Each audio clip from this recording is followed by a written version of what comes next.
Morning arrived carrying a briefcase. Not metaphorically. A person made of clerical dusk and tidy inevitability stepped up the road with the posture of a rule that has never, ever been late. His cloak was stitched from old receipts. His hair had a part as straight as a law. The briefcase was black, embossed with symbol that frightened even bells. Audit. He set it on SIV's table and did not sit, which was already a problem. Chairs are the Council of Kindness's favorite weapon. "I am here," he announced, voice like a quill that files its own points. "From the Office of Balances formerly maintained. You have been spending wildly. Mercy without collateral, naps without permits, laughter unlicensed, forgiveness pre-tax with no receipts. I am Kvr the Ledger, short for Kverna. Hrafna muttered on the rafters, as in grinder. He will make flower of feelings if allowed." SIV wiped her hands on her apron, which doubles as armor, and set a cup on the table. "Sit," she said, and because the room had been taught its ethics, the chair behind him slid forward an inch like an excellent idea volunteering. He eyed it as if it were litigation. He remained standing. Frigg arrived with her ledger and a towel, always a towel. Freya came barefoot, because paperwork behaves better if it sees toes. Tyr folded his knife where knives belong during hearings. Gudrun brought 2 nieces and a claws. Bryn set the cup with a dot between Kvr and the rest of the world like a truce token. Leaf held the bell at his hip. The way boys carry questions professionally. Complaint parked under the table and pretended to nap. "We don't mind audits," SIV said pleasantly. "We love inventory. Count our chairs." "I count debts," said Kvr, opening the case. Inside were stacks of parchment that smelled like canceled harvest festivals. "The world owes. You owe. The gods owe the gods. The dead owe the living for the chairs. The living owe the dead for the songs. Rivers owe bridges. Bridges owe laws. Kindly produce proof of payment for the following. Storm softened. Cities reopened. Giants seated.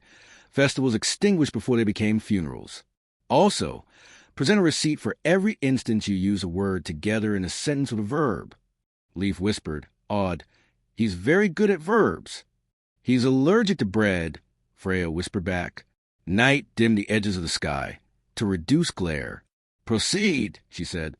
When night runs a meeting, adjectives learn to behave. Kvr began with the smallest cruelty, the kind people mistake for tidy. "Case 1, he said, plucking a sheet.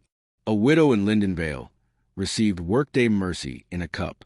She later reported, sleeping on time and laughing without apology. Payment. 2 pies a week for the house for heavy weather," SIV said. "Also, she sits with anyone who says the phrase, 'I'm fine,' too quickly. We stamped a card." "Not currency," Kvr said briskly. "Next, Valhalla. Benches allocated to the dead. The dead historically. Pay in ballads redeemable only at disasters. Where's their tender now?" Bryn stood, cool as a clean blade. "They escort the newly arrived without delay," she said. "They listen before they boast. They return chairs to kitchens when borrowed for epics. They pay in punctuality and dishwater." Kvr's pen did not know how to write that down. He wrote, instead, which is how bureaucracy signals panic, without losing composure. "The mountains," he said, flipping pages. "Giants negotiated terms over Mead. Promises were made without witnesses who bill by the hour. Value." Gudrun lifted an eyebrow large enough to shade policy. "Avalanches now stop short of houses," she said. "We tax our anger with chores. We've installed a horn that says invitation instead of war. If you require coin, we can throw boulders at your building until it is worth less." Kvr coughed accountantly. "That will not be necessary." "Case 4, he said, regaining balance. "City of Eternal Festival. You build the weather office for rain on a day marked permanent joy." "Explain." The storm, wearing its certified weather badge like a new diploma, stepped forward, cleared its throat, and produced a schedule. "Rain on time," it said. "Fire codes restored. Lanterns demoted from policy to party. Joy rehired with limits. Here are the minutes." Its thunder muttered like a happy old man putting away tools. Kvr stared at the schedule, dazzled against his will by the modulated neatness. "Acceptable," he said, and looked annoyed at having said it. The eel surfaced in a bowl and tapped the table with his tail. "Secrets desk," he said. "We've converted 5 boasting secrets into jokes, 3 rotting secrets into confessions with bread, and sealed the remainder until the recipients have had naps." He slid a memo across. Kerr read it blanched, as much as dust complexions can, and wrote EL, competent and large, alarmed letters. "You count well," Kerr conceded, grudging as a locked drawer. "But you do not compute. Kindness is a negative line item. It reduces fear, agreed, but also reduces obedience. It lowers revenue from penalties and increases unpaid time spent listening, napping, and singing." He looked at Odin, who had come like a father called to his child's school. "You, sir, once you hoarded wisdom in a vault. Efficient. Now you pour. Reckless. Who pays the difference?" Odin looked at the mead cask before he looked at Krur. "It multiplies when poured," he said. "The ledger you carry solves yesterday. We are accounting for tomorrow." "Unacceptable," Krur replied smoothly. "Tomorrow is speculative." Bryn slid the cup with the dot toward him. "Drink," she said, not unkind. "For listening." "I do not drink on duty." "Then you should not audit kitchens." Knight, who neither eats nor sleeps but respects those who do, lifted a finger. "Boundary," she said. Leaf rang the note. The sound rebalanced the room like a tray saved from falling. Kerr blinked, hand hovering over the cup as if resisting gravity. He sipped. He did not soften. He sharpened correctly. "Fine," he said, eyes clearer. "We will pilot an alternate framework. Demonstrate your math." Frigg opened her ledger. Not the one that counts money, dusty, bored, but the ledger that counts continuations. "Receipts," she said. 1. Kitchens that stayed open during storms. 2. Bridges repaired before arguments. 3. Funerals with more soup than speeches. 4. Naps enforced during negotiations, preventing 4 small wars and 1 marriage between incompatible metaphors. 5. Children deputized to ring bells correctly. 6. Giants who chose benches over boulders at least twice. 7. A market converted from counterfeit grace to hard grace plus towel. Sissa, broom in both hands, thumped it once on the floor. Flour dust rose like a witness oath. "Add that we sweep what we spill," she said. "We do not invoice after gratitude." Kerr shuffled pages, unnerved to feel his case thinning like porridge. He tried a new angle, the jagged one. "What about losses?" "You speak only of gains. Losses are honest. Count them." Silence, the competent kind, sat with him. Dennis IV said, "We lost the ability to be impressive without being useful. We lost certain flavors of loneliness."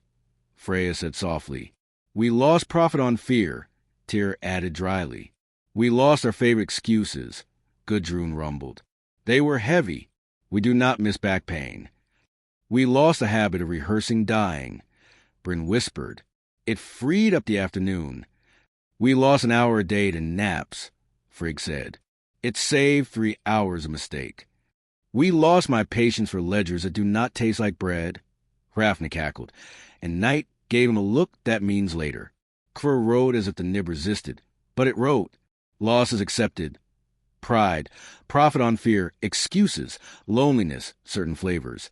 Impressiveness, rehearsed tragedy mistakes 3H/day. The wind puts head into listen, because gossip is weather sodium.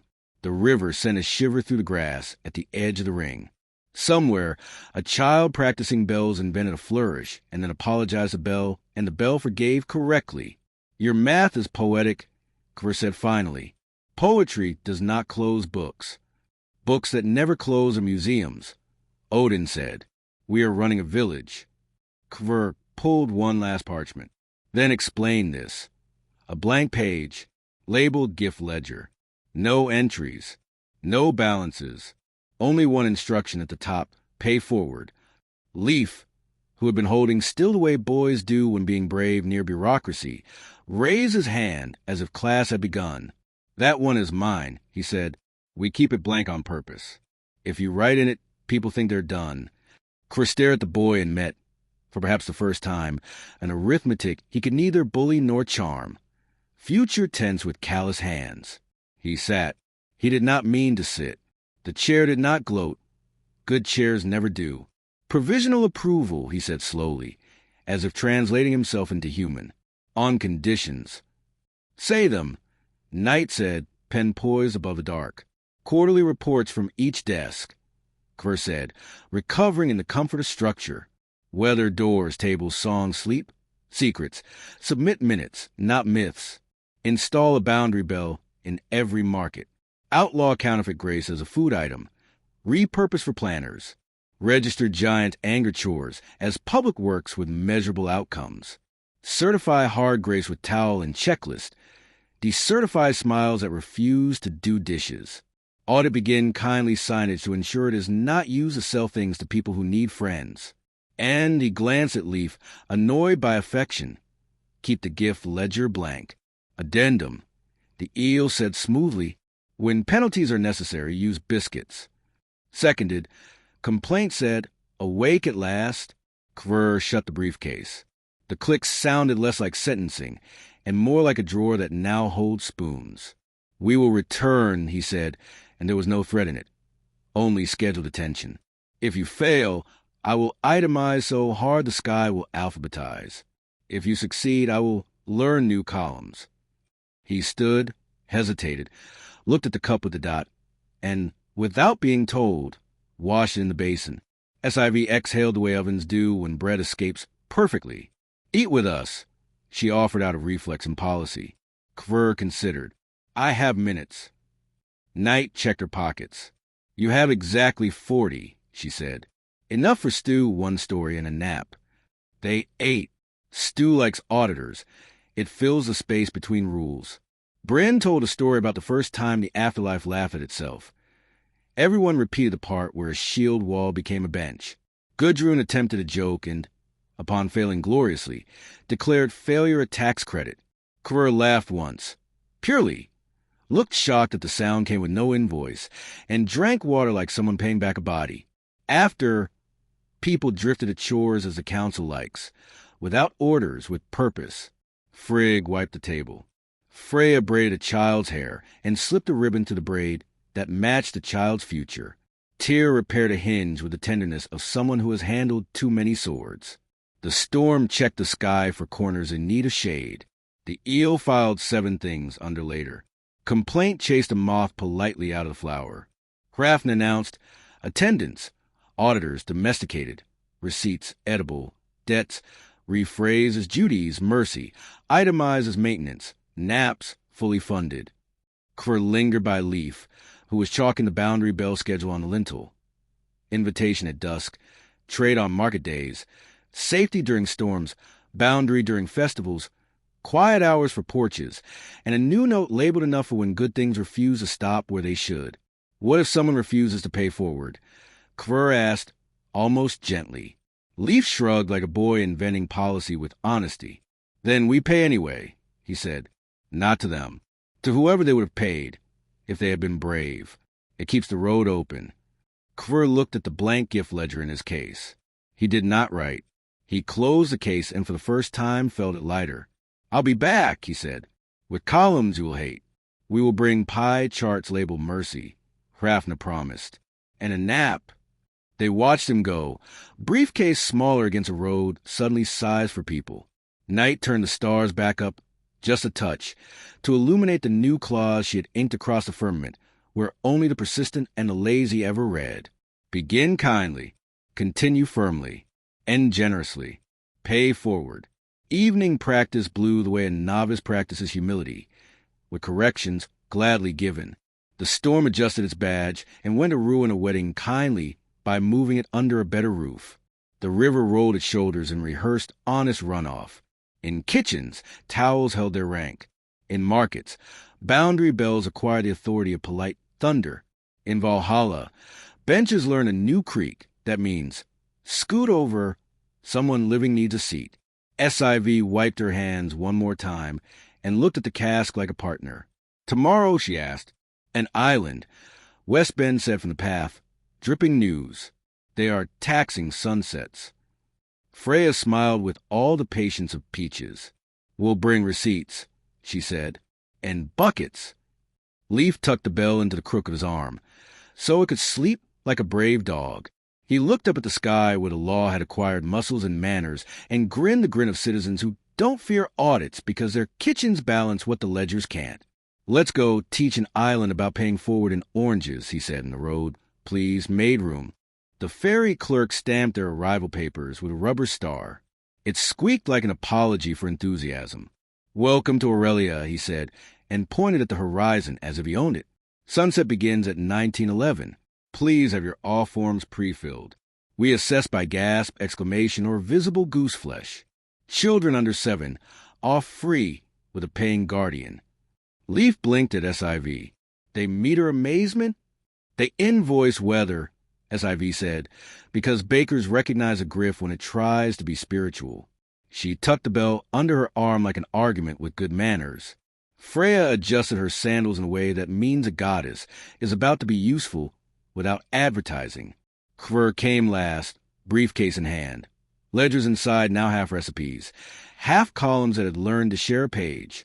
The island of Aurelia was lovely in the exact way that makes rich people nervous.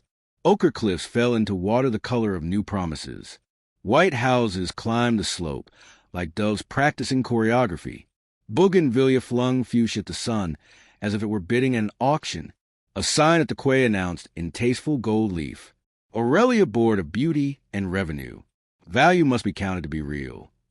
"That sentence smells like a spreadsheet," Hrafna said from a piling, appalled and delighted. I should have brought extra sarcasm. They were met by a delegation in linen. At its head, A.L., the bureaucrat priest. His hair had parted the sea. His smile had been approved by committee. Around his neck, he wore a medallion shaped like an abacus with one bead missing. The bead, he would explain later, reserved for wonder. "Friends," A.L. said, opening his arms in a gesture that welcomed and priced simultaneously, "you arrive on a blessed day. The board will unveil our newest civic miracle tonight, the All-Ledger, a fair contribution system ensuring that beauty is protected, maintained, and never wasted on the unpaying." "Like air," Freya said pleasantly. "Air has a fee," A.L. said pleasantly back. "Filtered breezes by subscription, of course. We are not monsters." Kvr's jaw twitched like a drawer reconsidering lock. "You charge a toll for sunsets?" "We call it stewardship," A.L. said. "When everyone owns something, no one cares for it properly. By assigning value, we assign responsibility." "Or possession," Bryn said, appeared with a cup marked by it. And behind her, 2 grandmothers who keep minutes with biscuits. "Possession has a drinking problem around awe." A.L. gestured up the hill. "Come, let me show you our temple." The temple was a marble porch with excellent sight lines and terrible acoustics. Placards lined the balustrade. Tier 1, Tearful Delight Premium. Tier 2, Respectful Size Standard. Tier 3, Glance Basic. A discreet kiosk sold upgrades. 3 gas the price of 2. A velvet rope guarded the first awe seats, reserved for donors, dignitaries, and influencers whose eyes have been trained to widen on schedule. "Maintenance of beauty is expensive," A.L. said, sweeping an arm to horizon like a maitre d'. "We scrub the cliffs. We groom the clouds. We time the sun." "The sun is not a punctual employee," the storm murmured, unimpressed. A.L. forged ahead. "For centuries, beauty was a commons. Look where that got us. War, neglect, squalor." He smiled the smile of a man who has turned fear into a business plan. "On Aurelia, wonder pays for itself. It's the only responsible way." Leaf raised his hand the way bells do when they want to be voices. "Who gets the money?" Ael's smile brightened, which is not the same as answering. "Infrastructure. Stewardship. Teaching poor children to sigh correctly." "That's not a program," SIV said. "That's a brand." She set her handcart down beside the temple steps. On it, a small cask with public good chalked on the lid. Kvr cleared his throat. "We're here to audit," he said, almost tender, "and to untangle language from invoices." "By whose authority?" Ael asked, pride rehearsing contempt. "By the law that kitchens wrote and heaven signed," Bryn said simply. "Begin kindly. Continue firmly." End generously. Pay forward. And by mine, Knight said, stepping into the shade that immediately improved his posture. Because you are charging for darkness, I lent you for free. Ael's eyes flashed. Fear, then calculation. He bowed toward Knight with exquisite accuracy. We do not charge a darkness, he said. Only for what people do in it. Look, Hrafna said, he's itemizing verbs. SIV lifted the cask and set it on the parapet. We'll start with a taste, she said. Not to convert. Aurelia dislikes that word, but to calibrate. She drew a thimble's worth of public good and handed it to Ael. He hesitated, then sipped. The mead moved through him like a union organizer with perfect diction.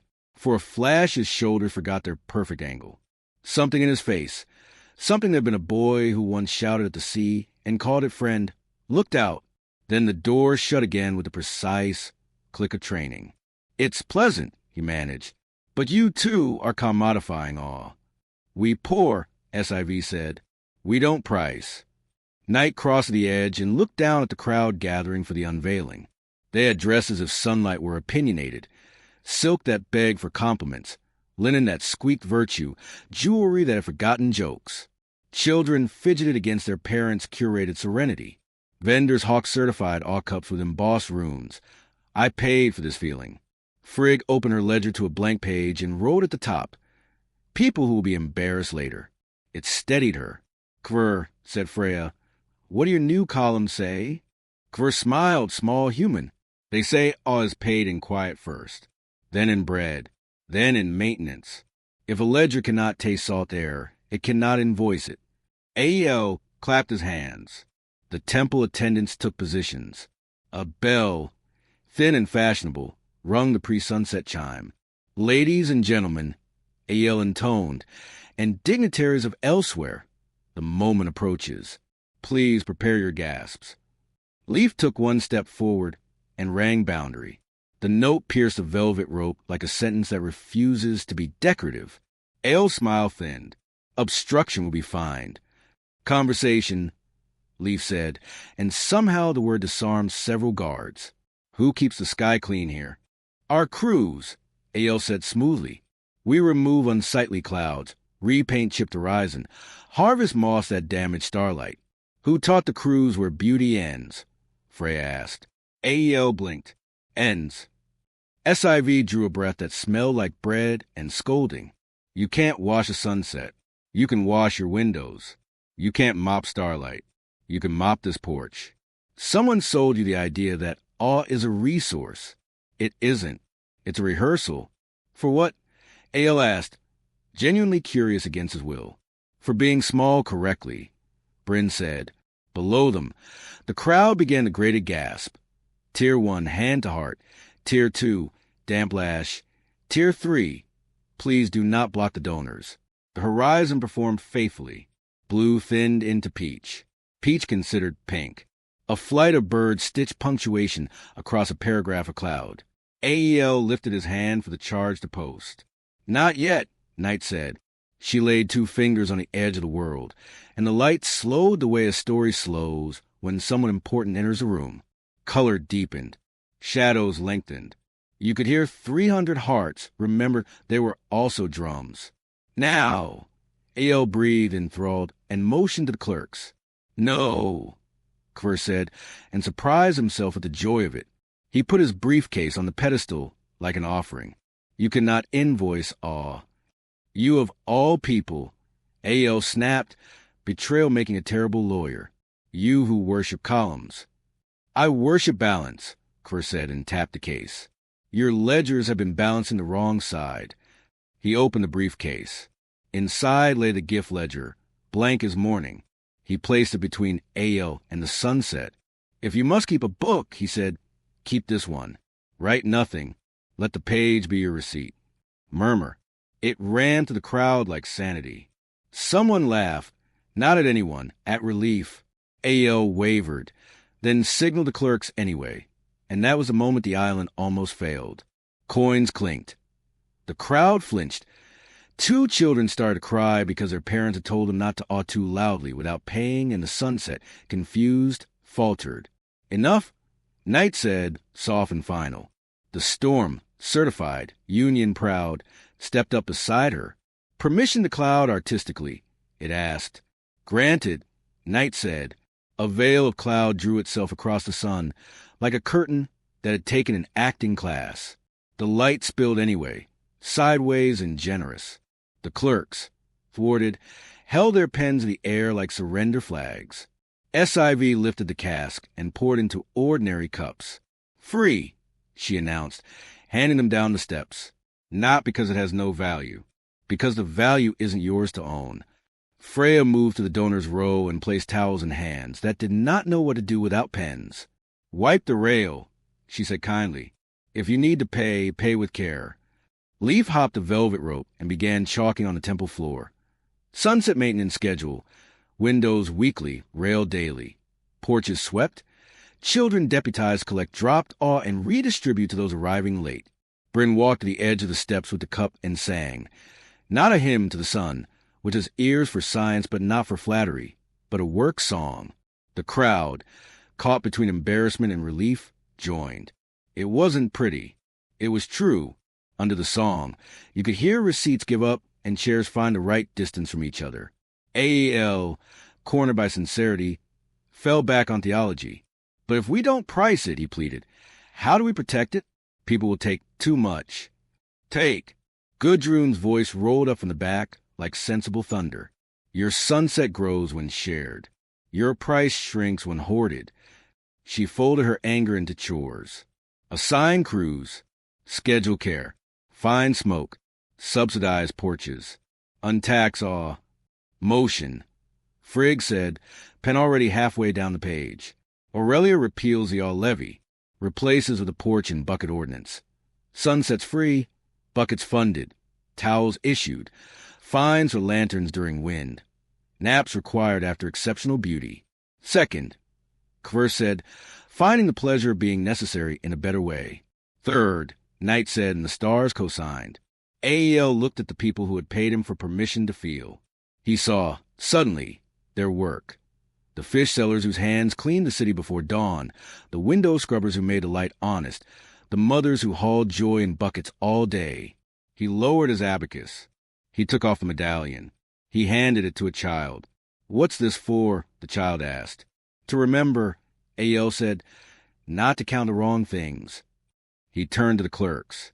Record the repeal, he ordered quietly. Refund the last month to porches. Burn the brochures. Keep the brooms. SIV offered him a cup. He drank and did not try to be inspiring about it. He rolled up his sleeves. Where do you want me? He asked. On the rail, Freya said.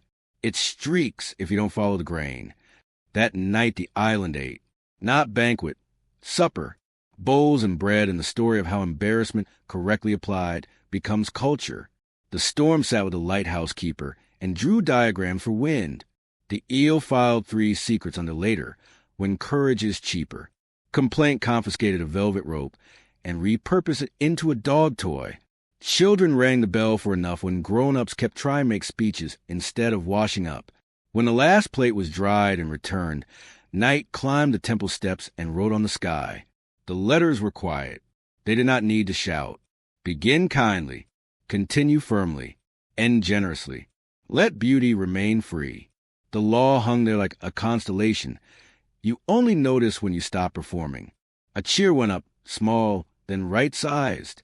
People looked at one another with the specific tenderness of neighbors who have just retired a harmful policy and discovered they can like each other again.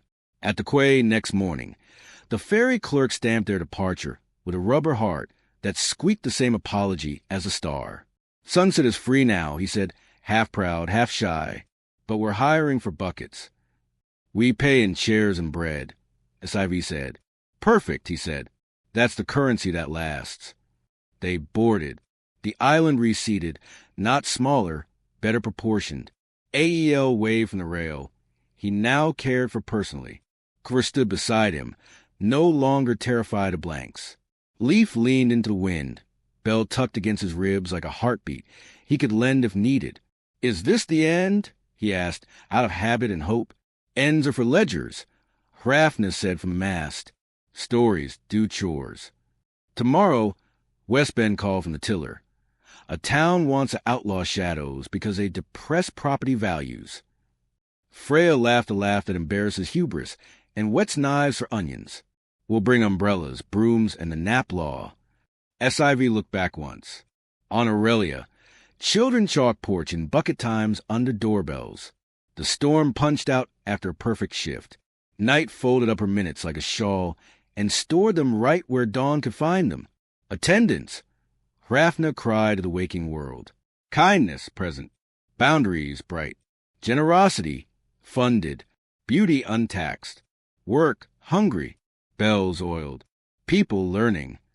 The fairy cut a line through glitter that belonged to no one and fed everyone.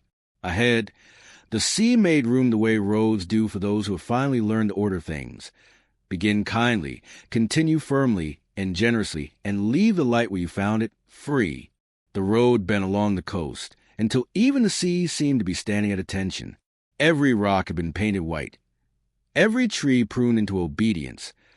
Every puddle banished with an enthusiasm that frightened clouds. Ahead lay a cluster of buildings so pale that noon looked underdressed beside them. At the gate, a sign declared in letters the color of overconfidence. Welcome to Solhaven, the city of perfect light. By Ordinance 42B, shadows prohibited.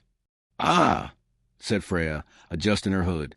A civilization allergic to realism. The guard tower was made of mirror glass.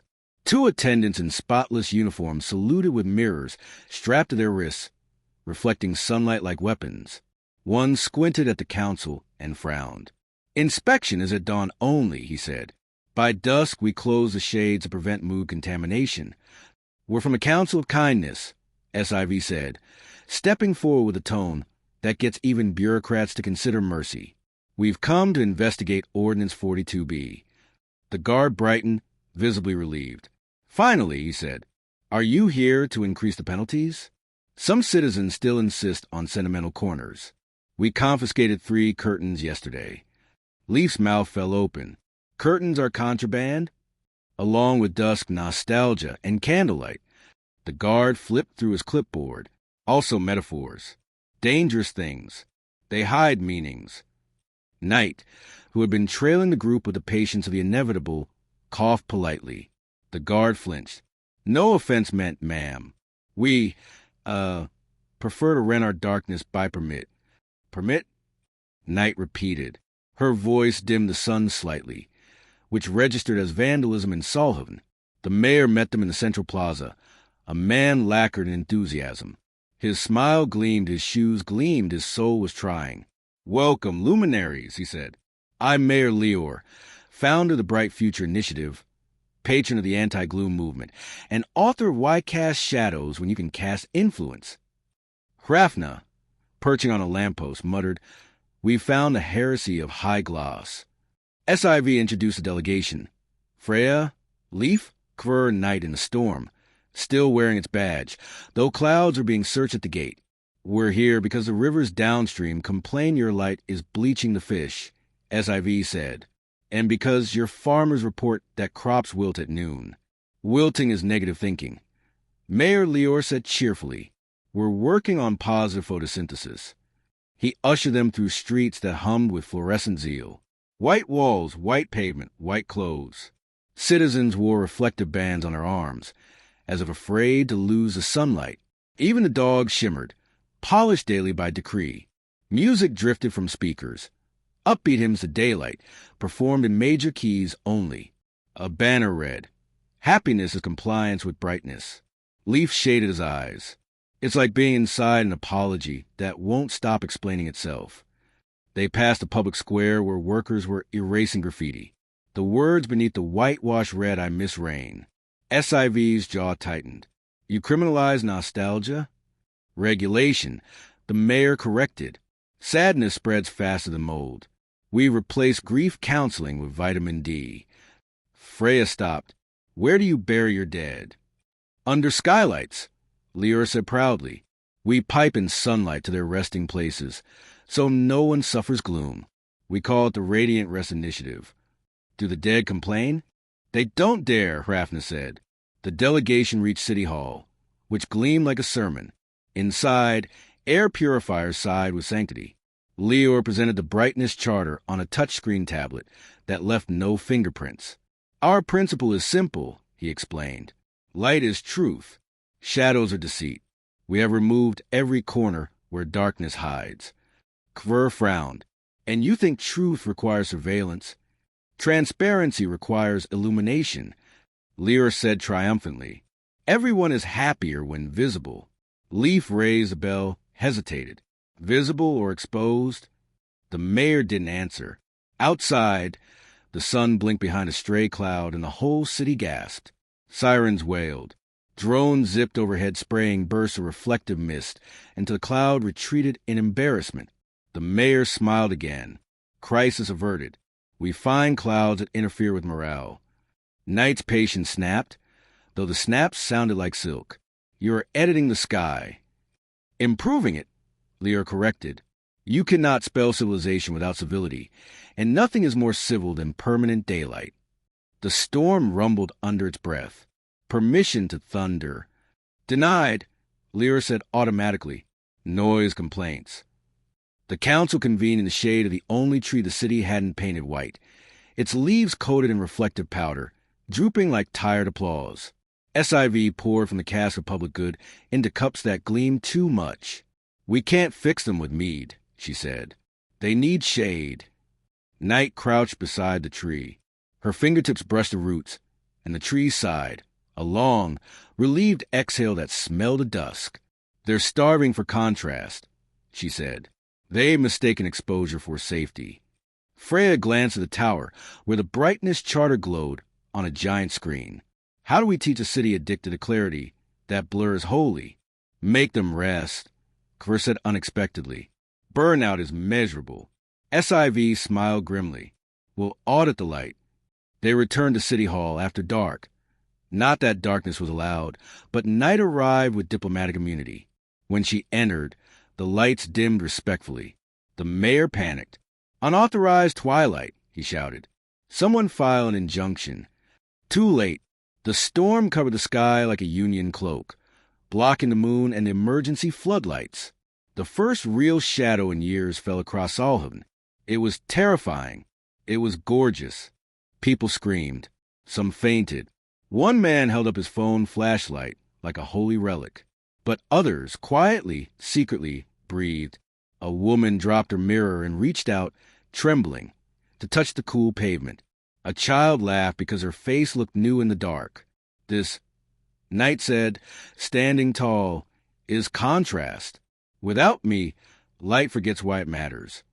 The mayor shook, his glow stick crown flickering. You're killing morale. I'm saving depth, Knight said. Watch. She spread her hands, and the blackout deepened into velvet. Stars appeared, tentative but curious. People gasped, unbilled gasps, unapproved awe. The crowd began to murmur, to look at one another differently, seeing not glare but faces. Leaf rang the bell once, soft boundary. The note vibrated through glass and bone alike. Rest, it said without words. SIV stepped forward and spoke loud enough for the city to hear. Brightness isn't goodness, she said. You outlawed shadows, and your hearts forgot where to hide. Darkness isn't evil. It's storage for things you haven't learned yet. Freya climbed the city steps, her voice cutting through panic with warmth. Let the dark hold you.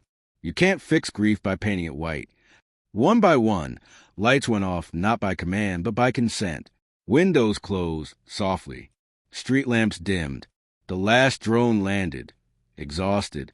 The city exhaled, and for the first time in years, Solhaven slept.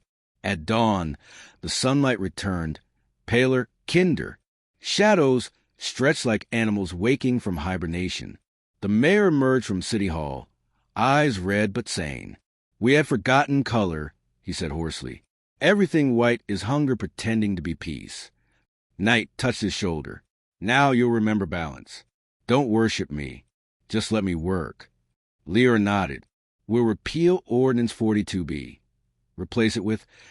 Kvr handed him a form already written. The Contrast Accord. Shadows protected under natural law. Citizens required to rest 8 hours daily, or be finding chores. Freya grinned. Add. Streetlights dim at midnight. Emotional honesty tax credits applied during storms. The mayor signed. Unanimous. As they left, a child tugged Leaf's sleeve. Mister, will the shadows come back every night? Yes, Leaf said. That's the deal we have with the sun. She smiled. Then we'll build lanterns at rest too. Hrafna called attendants as they boarded the ferry. Light rehabilitated. Darkness unionized. Joy sleeping in. Bureaucracy learning bedtime stories. SIV looked back once. The city now shimmered in morning, not sterile but human. On the town gate, someone had chalked over the old sign, Welcome to Solhaven, shadows protected. Do not confuse brightness with grace. The council sailed on, the sea folding around them like parchment prepared for the next necessary line. The road bent inland where rivers go to practice being sentences. There, between two hills that had learned restraint, stood a building the color of old paper and stubborn hope. It had no sign, only a door that took a breath before opening, as if bracing for the weight of what people mean to say. Smells like letters that forgot their feet, Hrafna said, landing on the lintel. A woman met them with ink on her fingers and accuracy in her eyes. I'm mayor, she said, head librarian. Welcome to the library of unwritten apologies. Please whisper. Pride is sleeping and shame wakes angry. Rows stretched the rafters, not of books but sealed envelopes, each labeled in a hand that had flinched. To my brother, the plate. To the river, about the tires. To myself for pretending. To the girl on the pier 30 winters ago.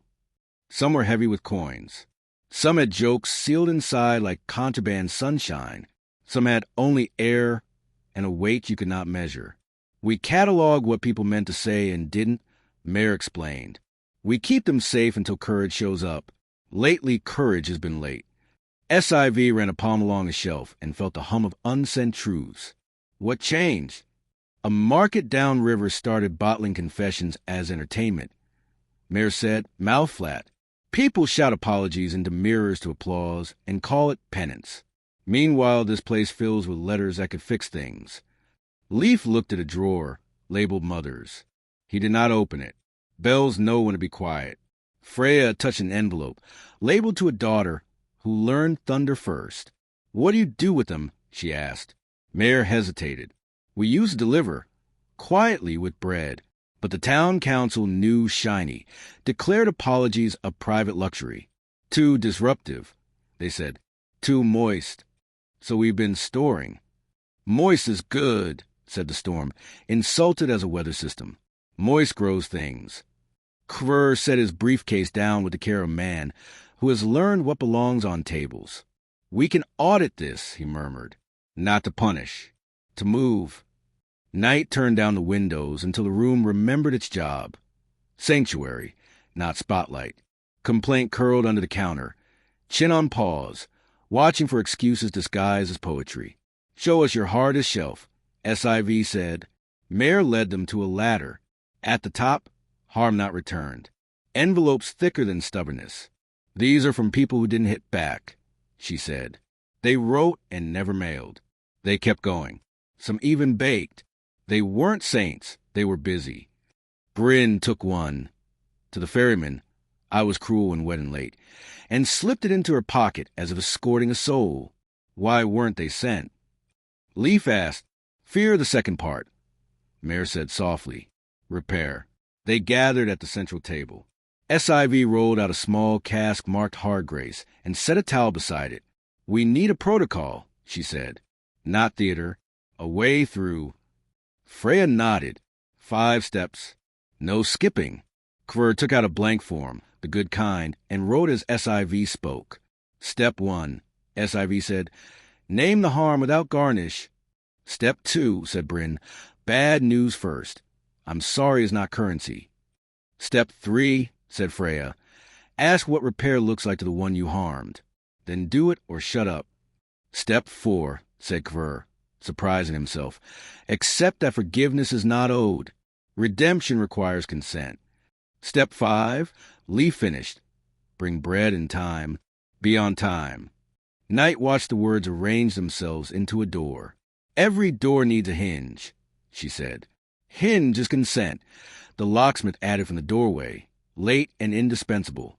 He hung a small brass hinge above the desk, engraved, "Apology is a door. Consent is a hinge."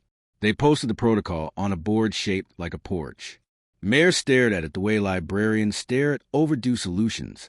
"We'll need messengers," she said, "and biscuits, and courage with a schedule."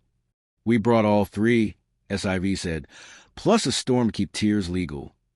The day became a festival of quiet logistics. Mayor and the grandmother sorted letters by temperature. Hot today, warm this week, slow cook after naps. Bryn trained a choir of couriers in the art of knocking. 2 soft knocks for grief house deliveries, 1 certain knock for kitchens. Kfir designed receipt cards that read repair in progress on one side and no, try again on the other. The eel stamped secrecy protocols wherever necessary. Some apologies must arrive in the smallest room with only 2 chairs and a towel. Leaf rang invitation. The first wave of senders came, faces like closed windows learning to open from a latch. A fisherman with hands of rope. A midwife with night under her nails. A boy who'd stolen figs because hunger is older than commandments. A mayor unpracticing brightness. A giant nephew carrying a letter the size of a cutting board. Drink, SIV instructed, pouring hard grace in small measures. Not for absolution, for accuracy. A fisherman read, voice shaking without shame. "I left oil on your shore. I lied about the tide. I am sorry. Tell me the price. That doesn't flatter me." The river's envoy produced a list. Reeds to replant. Stones to rinse. Children to teach the names of currents. The fisherman nodded, wrote it down, and asked, "Can I start before forgiveness?" "Yes," West Bend said. "That's when it matters." A midwife confessed to a shout that frightened a new mother. Repair. 3 nights of watch so the mother could sleep without flinching. A song taught correctly. A boy apologized to a fig tree. SIV made him bring compost. The giant nephew addressed Boots in the doorway cousin, and the entire hall of Skoll's daughters signed the apology as witnesses and enforced the repair as tradition. Not all letters traveled safely. One met a man fat on grievance. "Too late," he sneered. "Keep your bread." He tore the envelope. Leaf lifted the bell and rang boundary. Bryn held up the card that read no. "Try again. Your refusal is law," she told the man he'd harmed, gently. "You owe nothing. The work continues anyway." SIV sent the apologizer to the house for heavy weather to scrub floors and learn silence. Kfir filed a refusal under consent. Exercised and felt a column get kinder. By afternoon, the library breathed like a lung finally believing in air. People came bearing unsent pity and left carrying chores. Tears watered the floor. Sister swept them toward the fig tree. The fig tree approved. A delegation arrived from the downriver market, the same one that once sold Easy Grace. At their head, the reformed merchant of light, now merchant of lamps that showed dirt. He held up both palms. "We've stopped selling confessions, a spectacle," he said. "We brought towels and pegs and a sign that says, 'Apologies occur here. Spectators wash dishes.'" "Approved," complaint grunted and issued biscuits. They broke only for stew and a small, righteous thunder that helped a child cry correctly. As dusk gathered at the windows with professional tenderness, Mayor brought out a locked drawer. "The unsendables," she said. "Letters to the dead." Bryn took the bundle with the respect of someone who escorts in both directions. "We can deliver," she said, "not for absolution, for the living appetite to do better." They climbed the hill to the little field where the dead had been given permission to nap without skylights. Night put her hand on the grass. The ground listened. The politely dead sat up, blinking off the workday like jackets. Bryn read 5 letters. None asked the dead to relieve the living of responsibility. Each promised a repair that would praise the loss in deeds. The dead smiled in the quiet way chairs do when pushed back in. "Good," they said, and lay down. Back at the library, the last envelope sat alone on the table. "To the sea," written in a child's uncertain block letters. Leaf opened it because some jobs belonged to boys with bells. I threw stones at you when you were kind. I thought bragging would keep me afloat. I'm sorry. I will pick up trash and not be impressive about it. That one, Freya said, is a policy. Kvur cleared his throat. We need to formalize what we just did. He held up the new form, the apology protocol, with 5 boxes and a hinge stamped in the corner. Enforceable by chores. Protected by consent. Audited by grandmothers. At a law, Mare whispered, hands shaking with relief like birds that have found a roof. Please. Knight stepped to the threshold where laws hang to dry. The stars leaned down, pens out. SIV read aloud, voice like bread sliced for neighbors. Begin kindly. Continue firmly. End generously. Let beauty remain free. Do not confuse brightness with grace. Apologize correctly. Name the harm. Ask the cost. Repair before redemption. The words settled on the sky like weight distributed well across a bridge. Below, people began to write not on envelopes but in kitchens. I'll be there at dawn. I'll pay the river in work. I will not borrow your forgiveness for my reputation. They close the library late, which is to say early. Mare locked the door with the satisfied click of a hinge, doing the job without applause. You'll come back? She asked. We'll send people, SIV said, and bread. On the road out, Leaf walked beside Knight. What if someone apologizes perfectly and is still refused? He asked, soft in the new dark. Then, Knight said, kindle and quiet. They keep repairing what they can reach. Forgiveness is a door you may not own. Repair is a road you can walk anyway. Hrafna scratched the sky with his voice. Attendance, excuses, downsize, courage, on shift, consent, promoted a hinge, shame, employed as tutor not warden, apologies, leaving shelves, repairs, beginning. From somewhere downstream, a bell rang the new note labeled enough, not to stop the good, but to keep it honest. The library exhaled. The world, blessedly, did not clap. It picked up a broom. Tomorrow there will be a town that tried to sell second chances with no first work, and a king who wanted to legislate compliments, and a child who thought guilt was a superpower. Tomorrow there would be more letters and fewer envelopes. They would be there with mead and towels and a law that could be sung while washing dishes. They reached the border at midday, where the sun was being politely inspected for sincerity. 2 guards in gold uniforms waved silver mirrors and declared, authentic. Proceed. SIV tilted her head. You test the sunlight? Regulation. 1 guard said proudly, counterfeit compliments increase inflation. Leaf blinked. Inflation of what? Egos. The man replied solemnly, stamping a parchment. The sign above the gate read, Welcome to Halder's Realm, home of the Department of Praise and Revenue.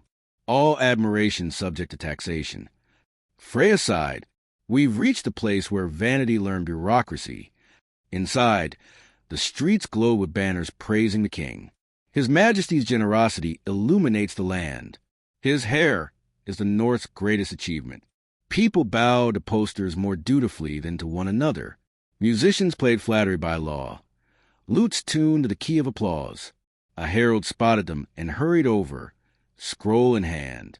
Visitors, you'll need to register your compliments before speaking to the king. Please indicate how many you intend to deliver today, verbal, poetic, or exaggerated. 0, said SIV. The herald froze. 0. He whispered the number as though it were profanity. But there's a minimum quota. Fines apply for failure to flatter. Hrafna cackled. A nation of extroverts with receipts. They were led into the palace. White marble, mirrored floors, and a throne elevated on steps of polished self-regard. King Halder reclined on velvet, robes embroidered with his own initials. A scribe beside him recorded every compliment uttered in his presence.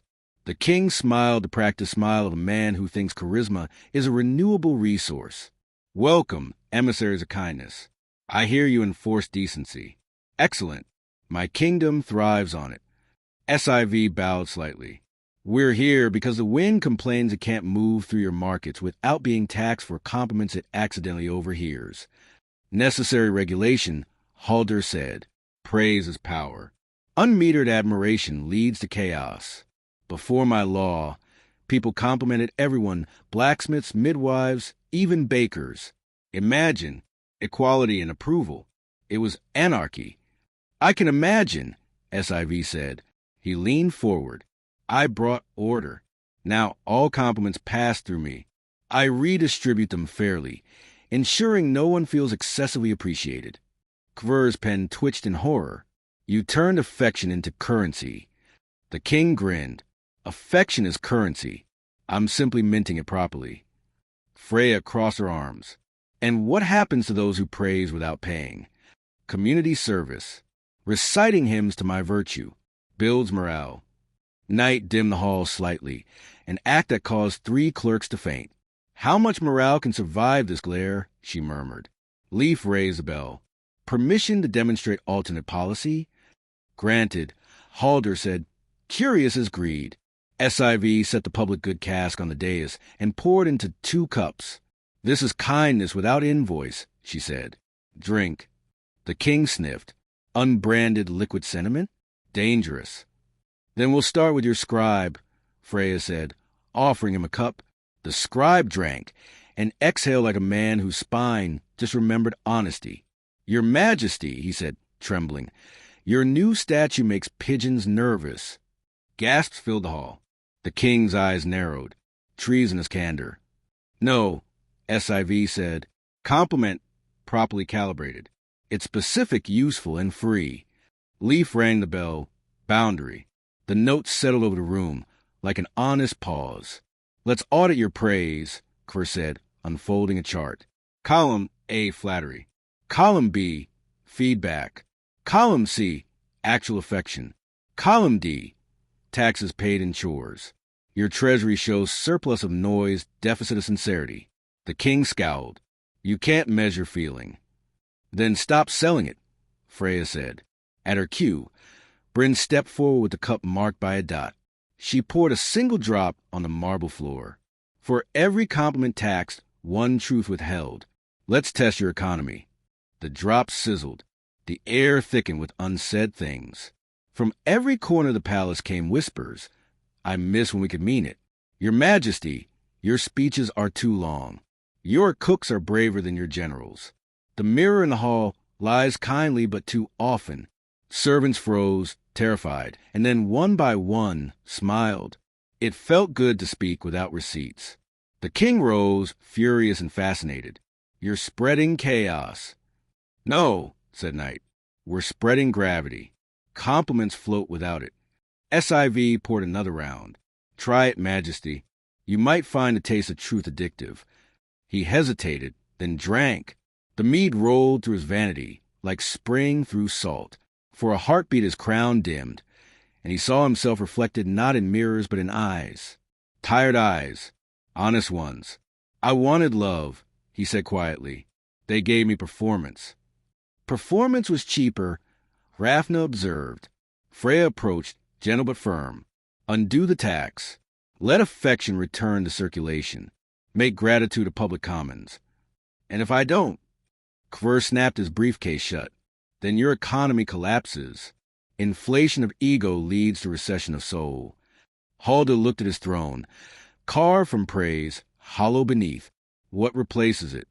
SIV gestured to the table. They'd assembled mid-audit. Bread, water, 2 chairs. Dinner, conversation, maintenance. The king sank into a chair, bewildered by furniture that didn't bow. And after dinner? Chores, Freya said. And naps. He laughed once honestly. The courtiers gasped again, then, realizing laughter had become legal, joined in. By dusk, the tax was repealed. The Department of Praise became the Ministry of Feedback and Gratitude, run by grandmothers with ladles. Compliments were deregulated, provided they contained verbs. Insults were taxed until they apologized properly. Statues of the king were moved to kitchens, where pigeons could consult cooks. That night, on the palace roof, Halder signed the new charter beneath the emerging stars. Begin kindly, continue firmly, end generously. Let beauty remain free. Apologize correctly. Compliment honestly. Specific, useful, free. The law glowed faintly, embossed in reflection on the domes. When the council departed, the king walked with them to the gate. "You've ruined my brand," he said, smiling crookedly. "Improved it," Freya said. "Now it's human." Leif raised the bell once more. "Attendance," Hrafna called. "Egos deflated, laughter revalued, affection liquid, truth solvent, kindness compound interest." The road ahead shimmered. A courier waited with new trouble. A mountain monastery claiming to have abolished time in favor of constant productivity. SIV groaned. "Let me guess, they stopped sleeping?" The courier nodded. "They call it enlightenment." Night smiled, dangerously serene. "Then we bring darkness and a bedtime." And the Council of Kindness set out again toward the next necessary thing. The road to the mountain smelled like coffee that had never been told enough. It twisted upward through pines that whispered bedtime stories to nobody, because nobody listened. Lanterns burned even at noon, fed by oil made from caffeine berries. Bells rang every hour, not for prayer, but to remind the world that the monks of Perpetual were still awake. The courier had not exaggerated. These monks believed they had abolished time. As the council climbed, Leif read the sign carved into stone. "Welcome to the monastery of perpetual awakening, where dawn never ends." "That sounds like insomnia pretending to be holiness," Freya muttered. At the gate, a pair of thin monks in immaculate robes greeted them with wide, red-rimmed eyes. "Blessings of the eternal dawn upon you," one intoned mechanically. "Have you brought your productivity logs?" SIV frowned. "We brought bread." The monk flinched, horrified. "Carbohydrates slow enlightenment." "They fuel it," she said. "Ask any brain." They were escorted inside, past gardens full of sleepless flowers that had forgotten when to close. Water wheels turned endlessly, powering lamps that devoured night. The monastery's walls were lined with clocks, hundreds of them, all ticking in unison and refusing to reach midnight. Night, walking behind them with her cloak drawn tight, muttered, "They have banned me from my own jurisdiction." "They call it devotion," the monk said proudly. "We have transcended cycles. We labor for light alone." Leif whispered, "And for what?" "To produce prayer," the monk said. 24 hours a day, for the glory of the Bright One." "Who is the Bright One?" Freya asked. The monk smiled, trembling. "We're not sure anymore, but he must be impressed." At the central courtyard, hundreds of monks knelt in rows before a colossal glass sphere filled with blinding white light. "The eternal dawn," said the abbot, emerging from the glare like a man who had mistaken exhaustion for divinity. His pupils were pinpoints. His smile cracked like porcelain. "Sleep," he declared, "is surrender. We have transcended weakness." Kvur adjusted his spectacles. "You have transcended circadian rhythm." "Precisely," the abbot said, beaming. "Rest is rebellion against purpose." SIV set down her satchel with a sigh. "I'm going to make stew." "Food interrupts prayer. So does fainting," she said. She began chopping vegetables on a bench that had clearly forgotten what sound knives make. The monks watched, scandalized. One reached for her ladle as if it were contraband. She rapped his knuckles gently. "Eat first," she said. "You can transcend digestion after dessert." Meanwhile, Freya examined the light sphere. The thing pulsed faintly, humming like pride with a sugar rush. "This isn't holy," she murmured. "It's hoarded daylight." The storm floated overhead, discreetly rumbling. "Permission to cloud," it asked Night. "Not yet," Night said. "They need contrast, not collapse." Leaf stepped forward and rang boundary, a single soft note. Half the monks jumped. Several dropped their rosaries. The sound seemed to ripple through the courtyard, making the glass sphere flicker. "What was that?" the abbot demanded. "Reminder," Leaf said, "you're still mortal." "Blasphemy. Mortality is laziness." Freya smiled sweetly. "So is pretending the sun needs you to stay awake." Kerr opened his briefcase, pulling out the council's ledgers. "We are here to audit your time usage," he said. "Preliminary findings. Spiritual accounting error. You've been withdrawing from rest at unsustainable rates." "We are rich in purpose," the abbot snapped. "Bankrupt in dreams," Kvur replied. We have charts. SIV ladled soup into bowls and handed them to trembling monks. Eat, she said. This is not temptation. It's fuel for repentance. Several obeyed. A few wept. One muttered, I forgot salt had flavor. Night stepped into the courtyard. The light sphere flared, alarmed. She regarded it like a mother staring down a misbehaving lamp. You've stolen hours from me, she said softly. Return them. The abbot stepped between them. We owe you nothing, O shadow. We serve the bright one. Night's voice was calm. Then let him answer. She spread her cloak. Darkness poured outward, gentle and vast. The lamps flickered. The clock stuttered. The sphere cracked with noise like denial shattering into reason. From within spilled not holiness, but stored exhaustion. Years of unspent dreams, bottled yawns, and the faint scent of burnt ambition. The monks screamed, not in fear, but in relief. They began collapsing where they stood, curling up like children rediscovering bedtime. Some laughed, some cried. One whispered, It's so quiet, before falling into first honest sleep of his life. The abbot tried to fight it. No, productivity must not perish. SIV caught him before he hit the ground. It's not perishing, she said gently. It's proof you're still alive. By dawn, real dawn, the monastery had transformed. Smoke from extinguished lamps drifted into the clouds, forming soft gray ribbons. The storm released a low, approving purr of thunder. The monks awoke hours later, bewildered but human. Freya brewed tea. Kvur recalibrated their schedules. We're instituting the nap canon, he announced. 1 hour of respite 8 of work, mandatory dreams included.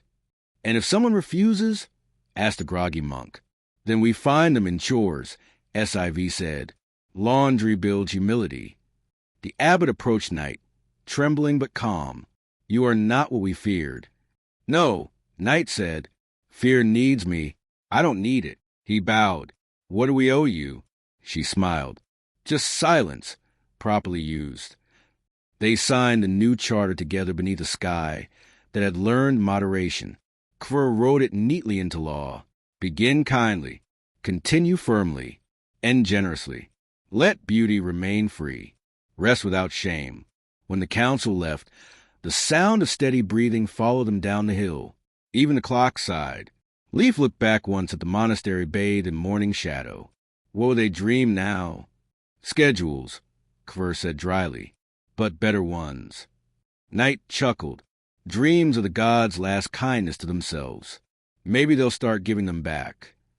Hrafna's voice drifted above. Attendance! Sleep reinstated, zeal rehabilitated, lamps retrained, monks horizontal, silence promoted. The wind carried the scent of stew and sincerity. And far below, in the valley, someone had already started to hum a lullaby that sounded suspiciously like gratitude. They found it halfway between two countries that had forgotten what they were fighting for. The bridge hung above a gorge so deep that echo itself charged rent. At first sight it looked proud, arched stone, polished railings, even banners from both sides. But as they approached, the wind whispered complaint. It's tired, said West Bend, tilting her lantern. Too many parades of peace treaties that didn't last. Too many soldiers crossing, promising they'd return wiser. The council stopped at the edge. SIV pressed a palm to the stone. The bridge hummed like a patient at the end of its shift. Leaf frowned. Bridges don't usually hum. They do when they're negotiating with gravity. Night said. Hrafna flew across and back. Mid-spans cracked, he reported. It's holding itself together out of sheer professional pride. Kvur sighed. A martyr bridge. Excellent. They began the crossing. On the left bank, banners fluttered in blue and gold. On the right, in red and silver. Neither side spoke to the other, but both had built toll booths to charge travelers for neutrality. When the guards saw the council's badges, they saluted awkwardly. Careful crossing, said one. The bridge has moods. Halfway across, the air grew tense, vibrating like a sermon interrupted. A deep voice boomed from beneath their feet. Stop. SIV staggered. Did the bridge just... Yes, said the bridge. And before you ask, I am tired of this nonsense. Leaf's bell nearly slipped from his hands. Bridges don't talk. They do when ignored for centuries. The bridge said, every year someone promises to fix my cracks, to mend the ropes, to repaint the rails. Instead, they hold ceremonies on me, declare unity, take portraits, spill wine, and march off to forget. I've held their weight long enough. Freya stepped forward. We can help. No, the bridge said, you'll draft committees, file kindness in triplicate, and call it progress. I've seen your minutes. I've carried every version of civilization. It's always heavy. Knight leaned on the railing. You're refusing your purpose. I am refining it. The bridge said, no more one-way forgiveness. If they want to cross, they fix me first. SIV smiled slightly. You're demanding chores. I approve. Both shores had noticed the argument. Crowds gathered, shouting across. The red side blamed the blue blamed the red. Someone suggested building a new bridge entirely. The old one roared, shaking dust loose. I will not retire while you're still cowards.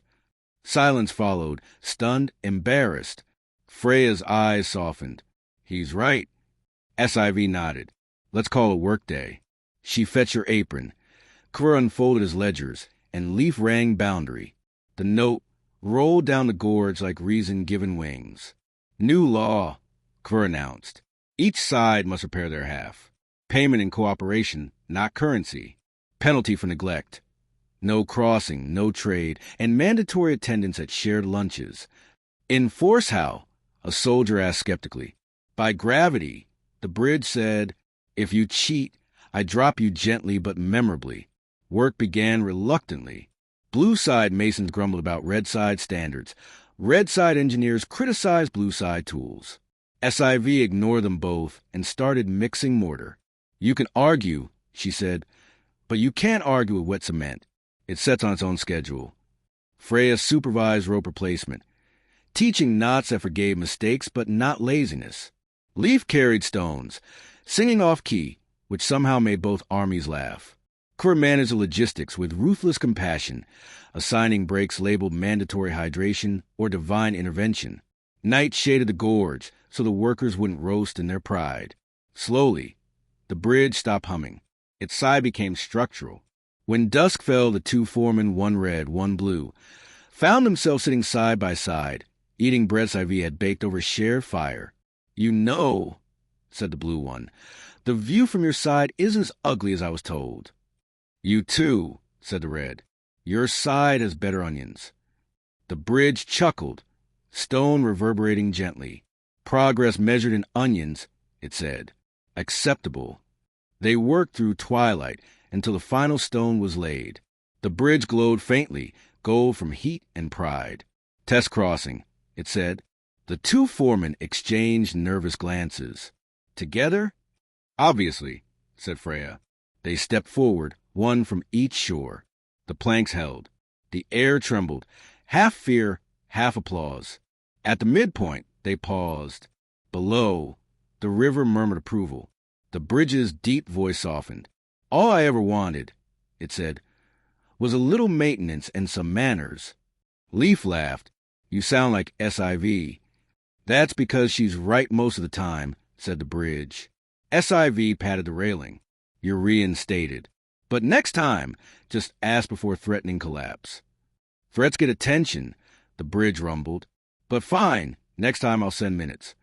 By dawn, the council drafted the Treaty of Maintenance, signed by both shores and witnessed by the bridge itself. Krur read it aloud. Begin kindly. Continue firmly. End generously. Let beauty remain free. Rest without shame. Repair before grand gestures.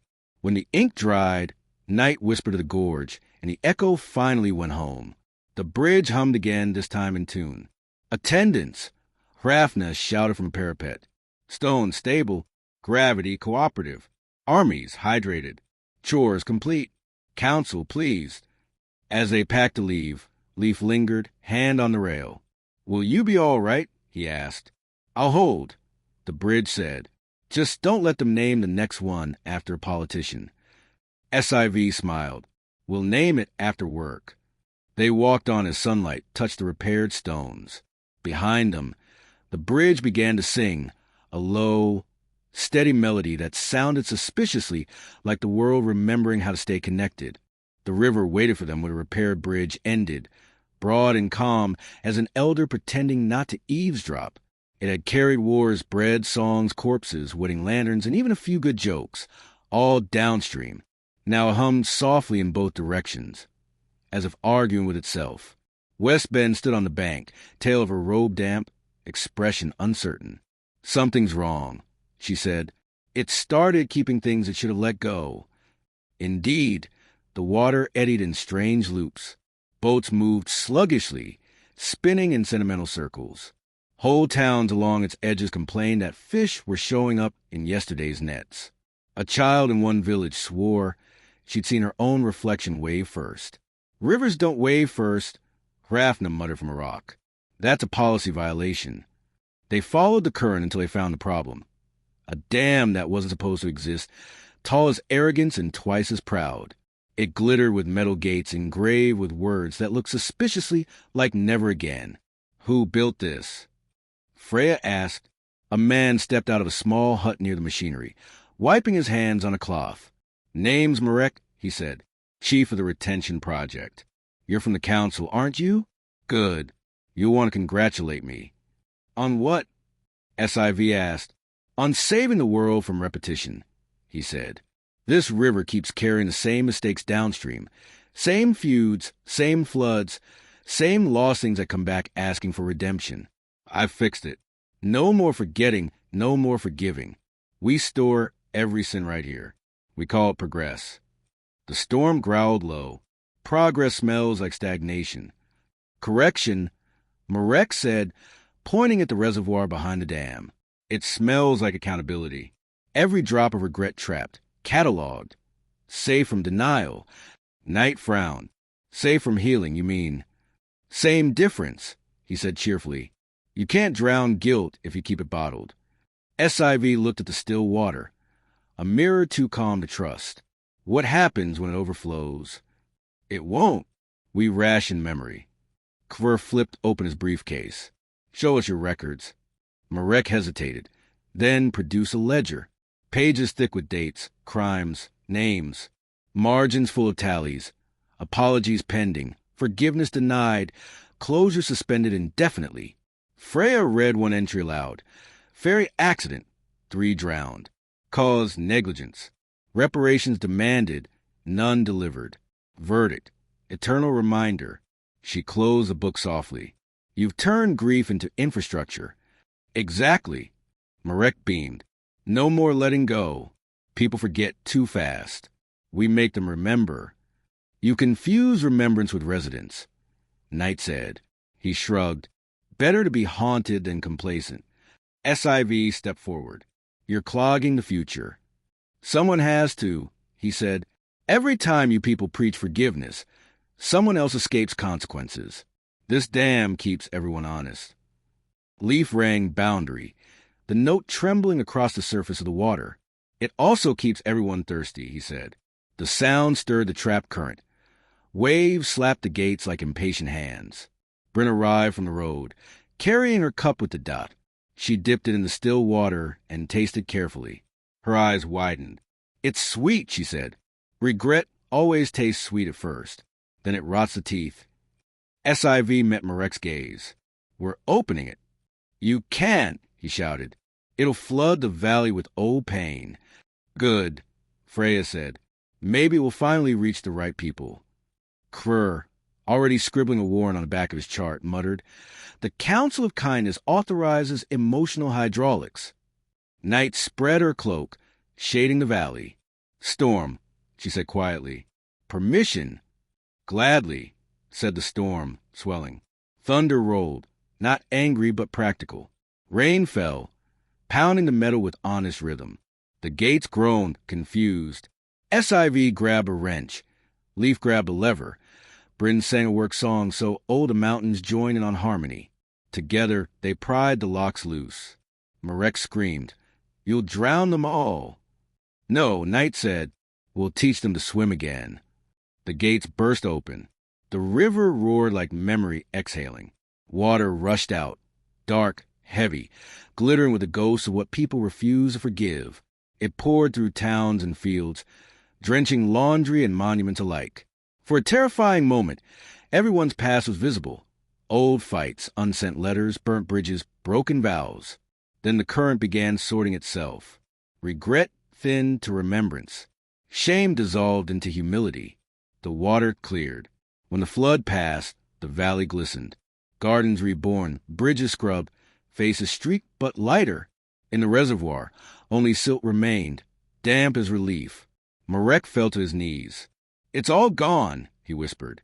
"Not gone," SIV said, integrated. He looked up. "What do I do now?" Freya handed him a mop. Maintenance. Night inked a new clause on the damp air above the gorge. Begin kindly. Continue firmly. End generously.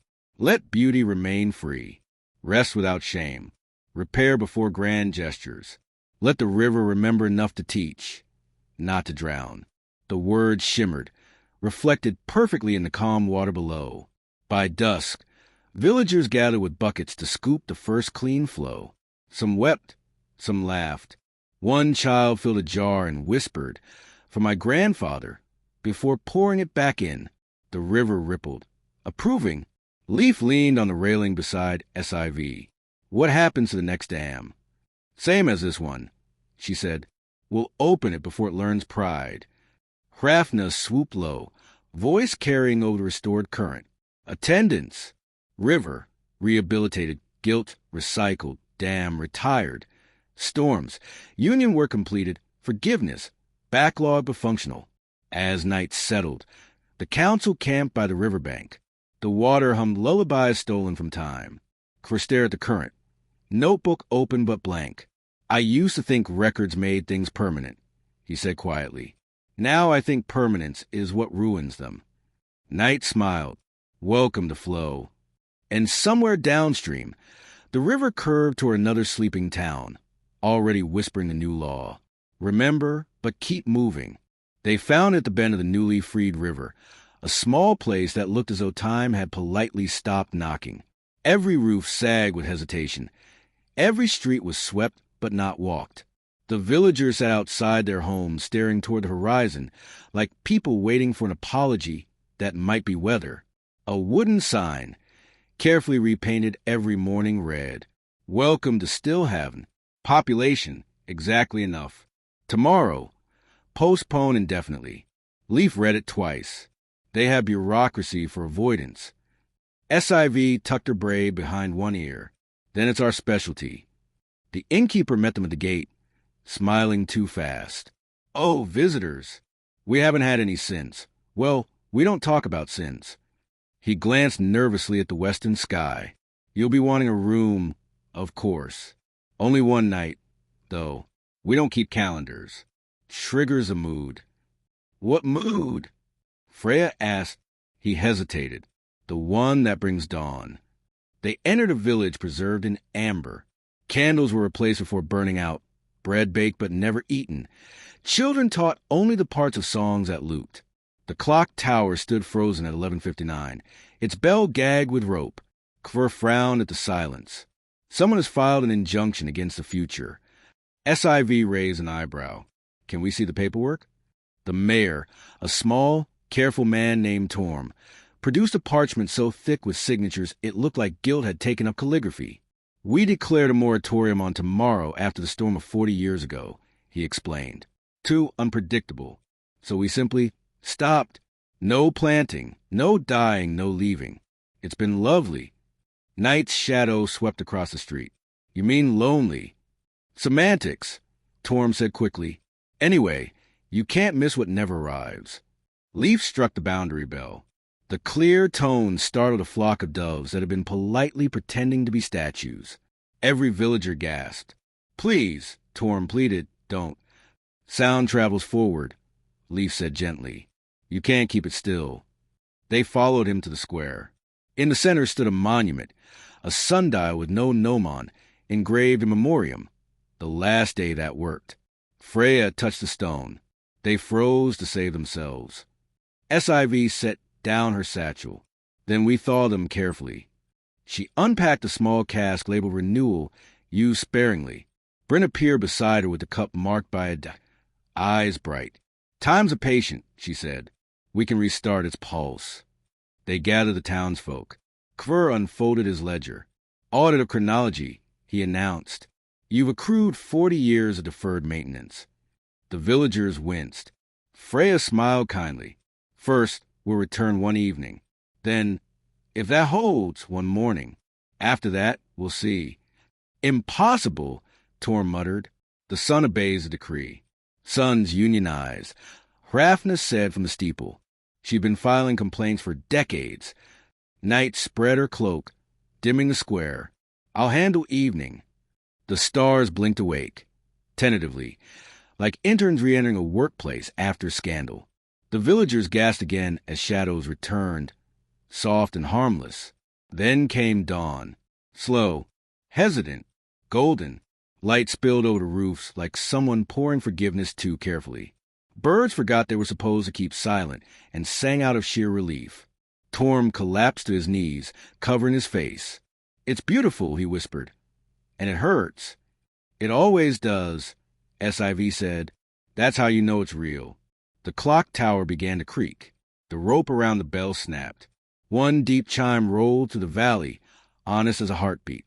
The children clapped their hands over their ears, laughing because fear had finally sounded musical. By midday, the village buzzed like a freshly awakened hive. Bakers baked to completion. Farmers touched soil that had forgotten seasons. The river, delighted, sent a wave against the pier just to say hello. Torm approached the council, eyes wet. "How do we keep tomorrow from hurting this much every day?"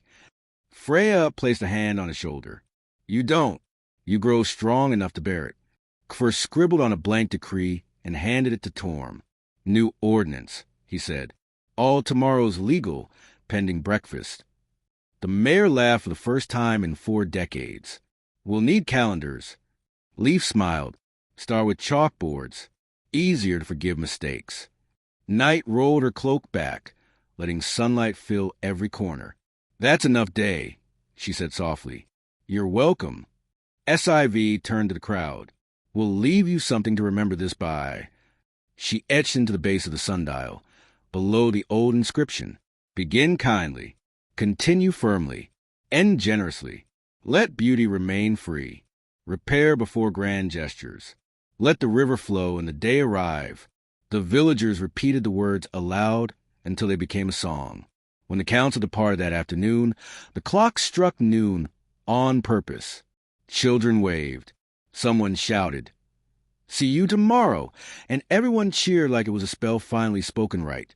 Hrafna called from above, "Attendance." Son rehired. Calendar forgiven. Fear demoted. Courage under review. Future probationary but promising. SIV laughed as they crossed the hill. "Promising's enough," she said. Night nodded. "For now." And behind them, Stillhaven, the town that feared tomorrow, took its first honest breath of it. They reached at the hour when light turns personal, that late goal when the world almost apologizes for ending another day. From a distance, the orchard looked perfect. Thousands of trees in geometric rows, heavy with fruit that glowed like lanterns at a festival too polite to end. But as the council drew closer, the air grew thick, not with scent, but with recollection. Every apple, every pear, every plum whispered. Freya paused beneath one branch. The fruit above her shimmered faintly, and a voice came from within it, clear as breath on glass. "I shouldn't have said that." Leaf blinked. "Did that apologize?" "It confessed," Night said. "That's worse." Confessions without listeners rot. The path wound toward the heart of the orchard, where a farmhouse stood under the rule of ivy and good intentions. A woman waited on the porch, sleeves rolled up, eyes ringed with sleeplessness. "You're from the council, aren't you?" she said. "I filed a complaint. The trees won't stop remembering." Her name was Edla. She was both farmer and archivist of grief. She'd inherited the land from her grandmother, who'd planted the orchard after famine as a vow. Never forget the hunger. But Edla had misunderstood the scope of that promise. I read to them, she said, voice trembling, every night, so they'd grow honest. I told them all our family stories, every mistake, every sorrow. Now they won't stop repeating them. The air's full of regret.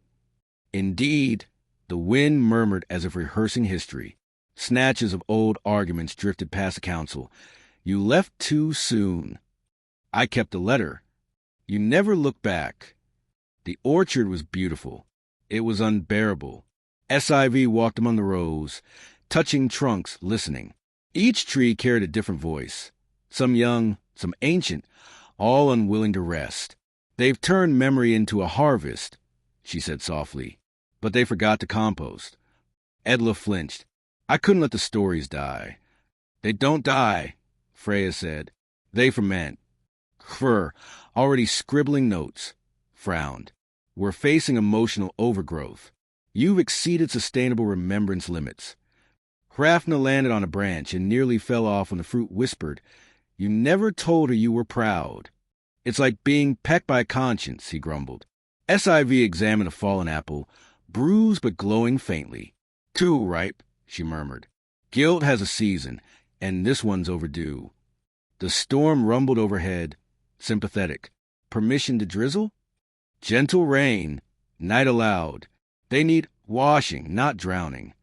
Raindrops fell, slow, deliberate, as though the sky itself was learning empathy. The fruit shivered, whispering faster, voices overlapping until the orchard sounded like a cathedral of unfinished sentences. Edla dropped to her knees, covering her ears. Make them stop. Freya knelt beside her. They can't until you let them end. I don't know how, Edla sobbed. If I stop remembering, who will we be? SIV took her hands. Different. Not empty, different. You confuse identity with inventory. The farmer stared at her. But forgetting feels like betrayal. Not forgetting, SIV said. Allowing rest. Even memory needs sleep. Leaf stepped forward, bell in hand. We can guide the orchard, he said. Sound gives memory direction. He rang boundary once. The tone rippled through the branches. The fruit fell in waves, gentle thuds, like applause for permission. The air brightened. Each apple that touched the ground sighed out one last whisper before quieting. Bryn began to collect them in baskets. These aren't sins, she said. They're seeds. We can replant with mercy. Edla watched, trembling. What do I do? Tell them a new story, Freya said. Something worth repeating. Edla stood, wiping her face. What kind of story? The truth that doesn't hurt to remember, Night answered. So she began. A simple story. About her grandmother's first harvest after famine. About laughter returning to the kitchen. About a child born during the lean years who survived on boiled roots and faith. As she spoke, the trees listened, really listened. The murmuring softened into something like humming. The storm ceased. The orchard smelled of rain and possibility. SIV filled one basket with the fallen fruit and poured a drop of hard grace over it. Compost of compassion, she declared. We'll let the ground teach forgiveness. They worked until dusk. By then, the whispers had turned to breathing. Deep, even content, the air no longer echoed. It rested. Kvr recorded the new statute on the barn wall. Begin kindly. Continue firmly. End generously. Let beauty remain free. Remember without bleeding. Forget without fear. Edla placed her hand over the words. I can try that, she said. As the council prepared to leave, she handed SIV a small jar of cider. From last year's fruit, she said shyly. It's strong. SIV smiled. So were the memories. That's how we know they mattered. They walked away as twilight folded the orchard in gentle darkness. The trees no longer whispered. They dreamed. Hrafna circled once overhead, calling attendance. Regret composted. Memory cultivated. Farmer hydrated. Silence blooming. Freya glanced back at the faint lights between the branches. Do you think she'll be all right? Better than that, Night said. She'll grow. The path curved toward the next valley, where rumors spoke of a city trying to privatize rain. The storm crackled, delighted. My union will love this case. SIV chuckled. Then let's move before they build umbrellas of paperwork. And the Council of Kindness went on, leaving behind an orchard finally content to dream of tomorrow instead of yesterday. They saw it first as a shimmer on the horizon, a city glittering so hard it looked guilty. Towers of mirrored glass rose like prayers to prophet, and above them hung enormous silver balloons, fat with captured clouds. Condensation farms, muttered West Bend, disgusted. They're harvesting weather. The road wound through golden fields gone brittle from thirst. Children watched the council pass with dry eyes and empty buckets. On the outskirts, a billboard smiled down with unbearable optimism. Welcome to New VR, where nothing falls without permission. SIV's jaw tightened. Even gravity? Working on it, said Hrafna grimly. They entered through gates that hissed as they opened, metal mist collectors, siphoning every drop from the air. Inside, the streets gleamed with artificial dew pumped from underground tanks.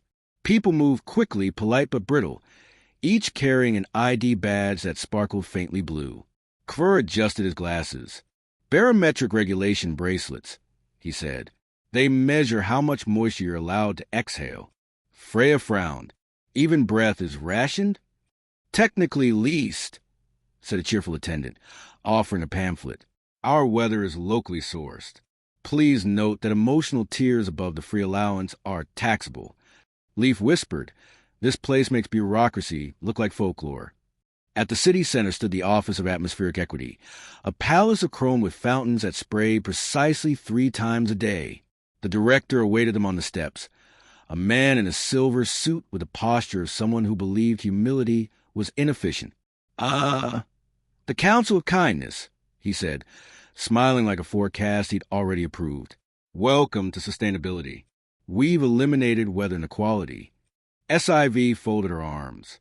By monopolizing the sky, by managing it responsibly, he corrected. No more random storms ruining weddings. No more floods in poor districts. Every drop accounted for. We brought order to chaos. Chaos feeds crops, Freya said. And hope. Hope is inefficient, he said smoothly. We replaced it with planning. Leaf gazed upward. The silver balloons drifted lazily, strings of light connecting them to tall towers. Inside the translucent globes, clouds rolled helplessly, muffled thunder flickering like suppressed emotions. You've jailed the weather, he said softly. Re-educated. The director said, we're training it to serve. The storm, hovering far above, growled audibly. Permission to ride, it whispered. Not yet, Knight said. First we talk. They were escorted to the facility, rows of workers monitoring humidity levels, charting raindrop quotas, adjusting lightning schedules. Each wore a headset through which recorded thunder murmured, You are safe. You are dry. Kvur took furious notes. This is weaponized dryness, he muttered. Correction, said the director. It's fairness. Everyone gets the same weather, regardless of behavior or emotion. Imagine a world without unpredictable tears. Freya stopped walking. Without tears, grief rots. Without rain, kindness dries out. SIV turned to him. When was the last natural storm? The director checked his watch. 32 fiscal years ago. A brief unscheduled downpour during the early moisture initiative. We restructured afterward. Structured against whom? Leaf asked. Against loss, he said simply. The council exchanged glances. SIV stepped closer. You've mistaken control for safety. He smiled again. And you've mistaken chaos for freedom. She pulled the cork from the cask marked public good and poured a single drop on the polished floor. The metal hissed. Steam rose, and it appeared the faint echo of clouds yearning for release. The director stepped back, alarmed. Unauthorized precipitation. Correction, SIV said. Emotional literacy. The storm couldn't wait any longer. It descended to the ceiling in a rush of silver fury. Lightning crawled over the chrome walls. Thunder bellowed in the language of liberation. Workers screamed, not from fear, but relief. Someone laughed. Someone cried. Someone dropped their quota tablet and danced in the first honest rain of their lives. "Stop this," the director shouted. "You'll flood everything." "Only what needs washing," Freya said. Night walked forward, barefoot on wet marble, her eyes soft and merciless. "You cannot lease the sky," she said. She was never for sale. She raised her hand, and the balloons burst one by one, not violently, but beautifully, like sighs finally exhaled. Real clouds spilled out, dark and generous. Rain fell. The city shuddered, then drank. By dawn, puddles mirrored the sunrise. Children ran barefoot through the streets, splashing without permits. Farmers stood in their fields, crying without fines. The director sat on the steps, drenched, staring at his ruined suit. "You've undone decades of regulation," he whispered. SIV crouched beside him. "Then start again. But this time, regulate greed, not weather." Kerr drafted the amendment on the back of a soggy pamphlet. "Begin kindly. Continue firmly. End generously. Let beauty remain free. Remember without bleeding. Forget without fear. Rain is a common good." Night signed it with a streak of lightning shaped like mercy. The director read the final line and nodded slowly. "It's cleaner than any policy I've written." "Good," Freya said. "Now teach it to your clouds." They left the city behind, wading through the wet laughter of the newly unlicensed sky. Hrafna circled above, dripping like a blessed nuisance. "Attendance!" Clouds paroled. Greed, rehydrated with remorse. Children, muddy. Bureaucracy, soaked but breathing. Leaf grinned. "Feels like the world again." SIV looked back at the shining towers, softened by mist. It is, and the world, when it finally cries, always forgives itself a little. The river, wider now, waded ahead, carrying the freed rain toward new valleys, toward new beginnings, and whatever miracle or mistake the council would be called to mend next. It waited at the end of a road no one had dared to name. Even the wind tiptoed. Pines bowed without whispering. When the council crested the hill, they saw the great building rising from the mist, a cathedral carved from pale stone that glowed like restraint itself. "Beautiful," Freya murmured. "Suspiciously," said Hrafna. Beauty that quiet usually charges admission. A sign at the gate confirmed it. The Order of Still Voices, founded to protect the sacred hush. Noise offenders will be escorted from existence. Leaf laughed before he could stop himself. The sound bounced off the walls and came back as pain. A monk appeared instantly, face serene, eyes sharp. "No unauthorized sound, traveler," he said in a voice perfectly calibrated not to echo. "You are inside the bounds of consecrated silence." SIV bowed slightly. "We're the Council of Kindness." Then kindly whisper. Inside, the cathedral was vast and terrifying in its peace. Every footstep was muffled by layers of carpet. Bells hung mute in the rafters, their tongues bound with ribbons. Monks glided by like well-trained thoughts. At the altar stood the high prior, tall, white-robed, smile-polished in neutrality. "Welcome," he said softly. "We preserve the most endangered species. Silence uncorrupted by emotion." Night frowned. "You mean absence?" He inclined his head. "Absence is purity.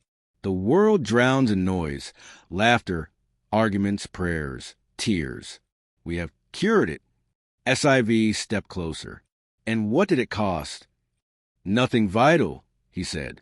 "Only spontaneity, music, an occasional bird." A swallow darted through a high window, chirped once, and fell dead on the marble. The monks bowed toward it. "A necessary martyr," murmured the prior. Freya's hand tightened into a fist. "You call that devotion?" "We call it discipline." Leaf raised his bell instinctively, then hesitated. Even the thought of sound here felt treasonous.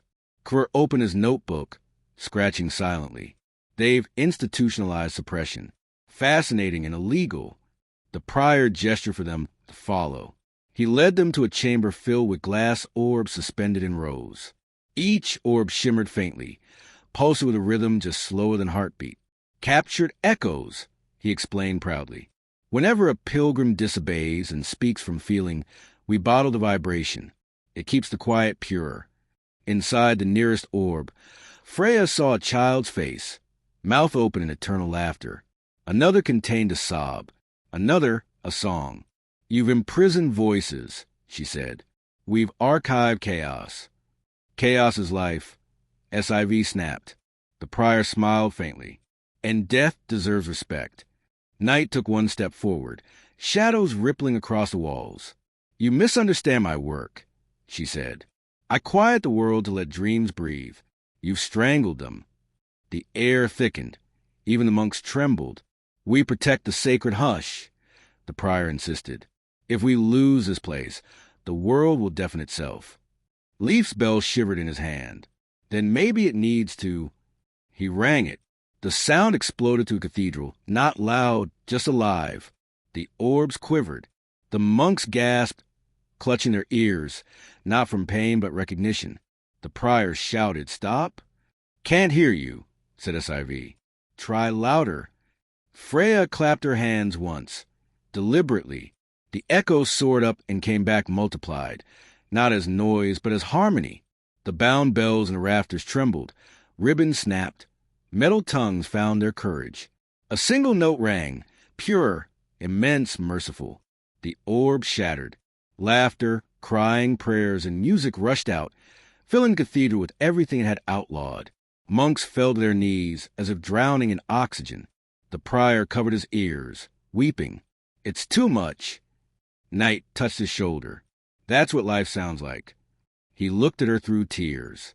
"Will it ever be quiet again?" "Yes," she said softly. "But now it will be earned." By dusk, the order had become the choir of returning voices. The monks wandered through the hills, teaching people how to listen between sounds instead of hiding from them. The cathedral itself remained not silent, but steady, a place where every sound was welcomed, recorded, then released. Kvr carved a new decree into a slab of marble beside the altar. "Begin kindly, continue firmly, end generously. Let beauty remain free. Remember without bleeding. Forget without fear. Rain is a common good. Silence is not absence. IT is space for return." The bells chimed once in agreement. When the council left, the road ahead was bright with echoes. The world, finally, sounded like itself again. Hrafna soared above them, voice ringing with mischief. Attendance. Bells rehired. Birds resurrected. Noise unionized. Quiet promoted to teacher. SIV smiled. "That'll read well in the minutes." Night gazed back at the cathedral, listening to the last note fade. "Even gods need a heartbeat," she said. And they continued on toward the next paradox the world had written in fine print, carrying thunder, mead, and mercy in equal measure.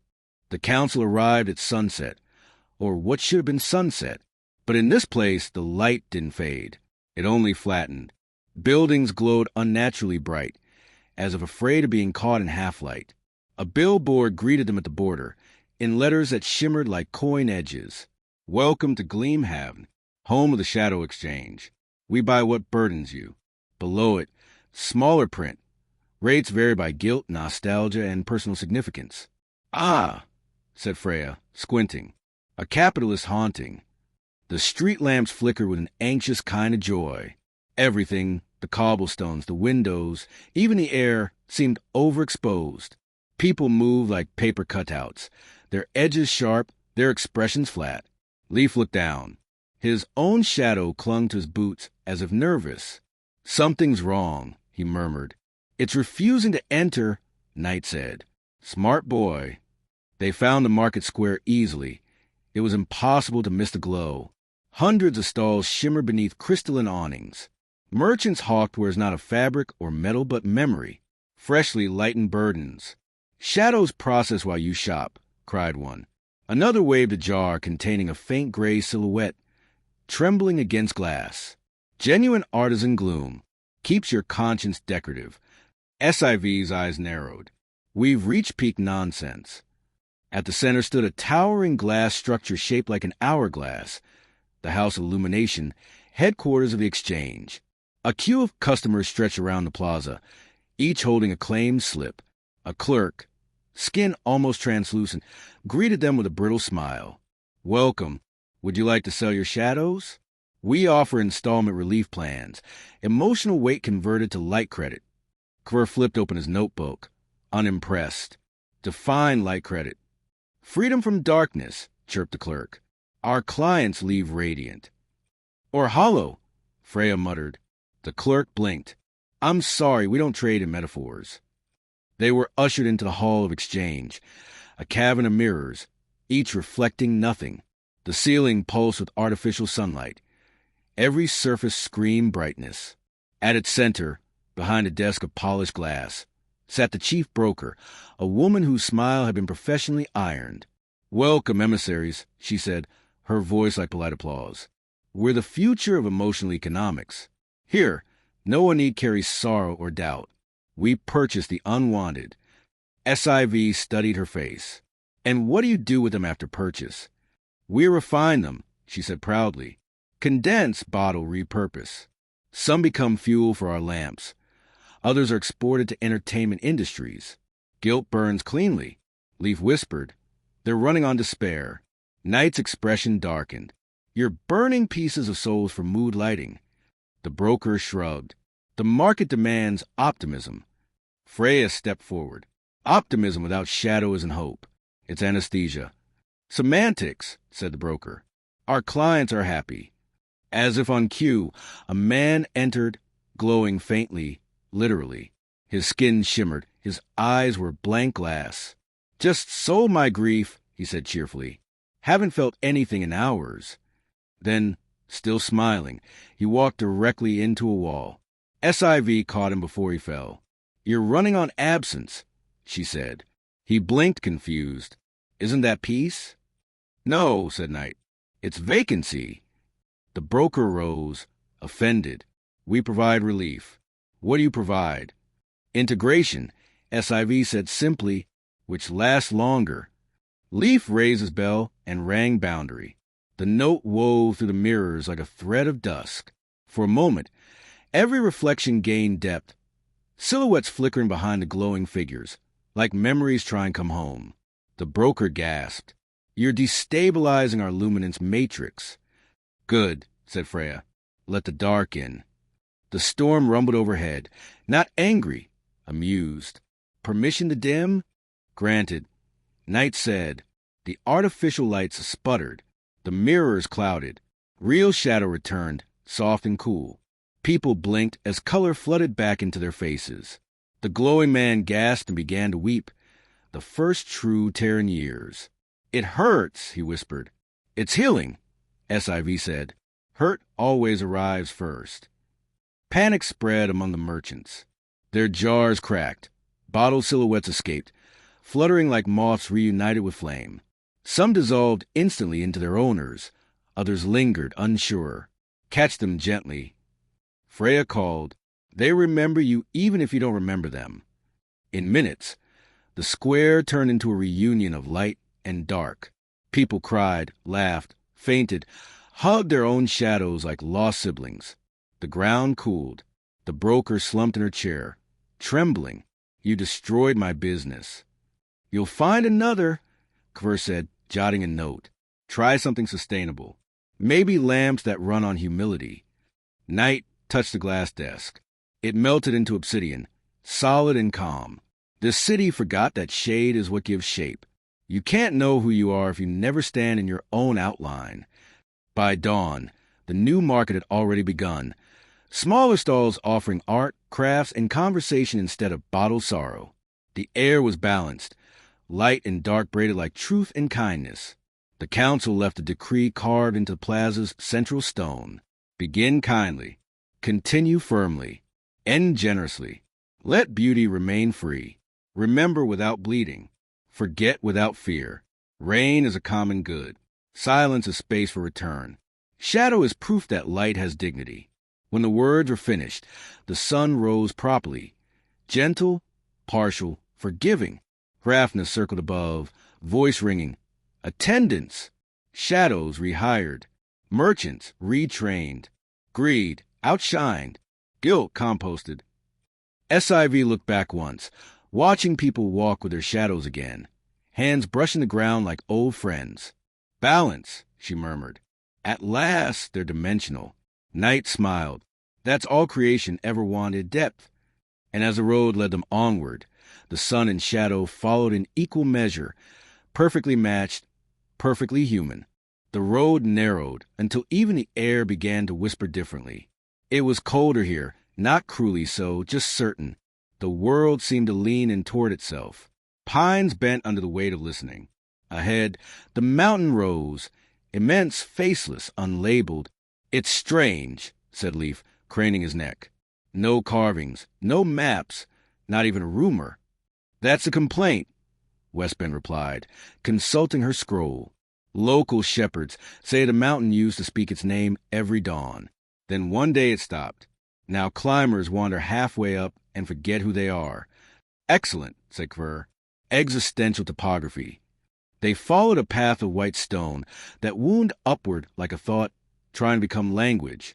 Midway to the ridge, they passed the first waypost, a broken tablet inscribed with faint letters, erased by weather or perhaps modesty. SIV pressed her palm to it. The surface pulsed faintly, as if flattered by attention. "It's not gone," she said, "just undecided. Maybe it grew tired of being worshipped." Freya offered. Night looked up at the peak, where snow blurred into cloud. Or maybe it learned the danger of being called. They climbed. The air thinned. Silence thickened until even breathing felt presumptuous. The ground began to hum, low, resonant, neither hostile nor welcoming. Hrafna flitted above them, wings glinting in the pale light. "It's thinking," he said, "and it doesn't like being watched while thinking." Finally, they reached a plateau where the wind circled without leaving. A single stone altar stood there, covered in symbols that shifted when you didn't look directly at them. SIV laid down her satchel. "We'll camp here," she said. "Let it come to us." The storm hovered quietly at the edge of the plateau, polite as a bodyguard at a funeral.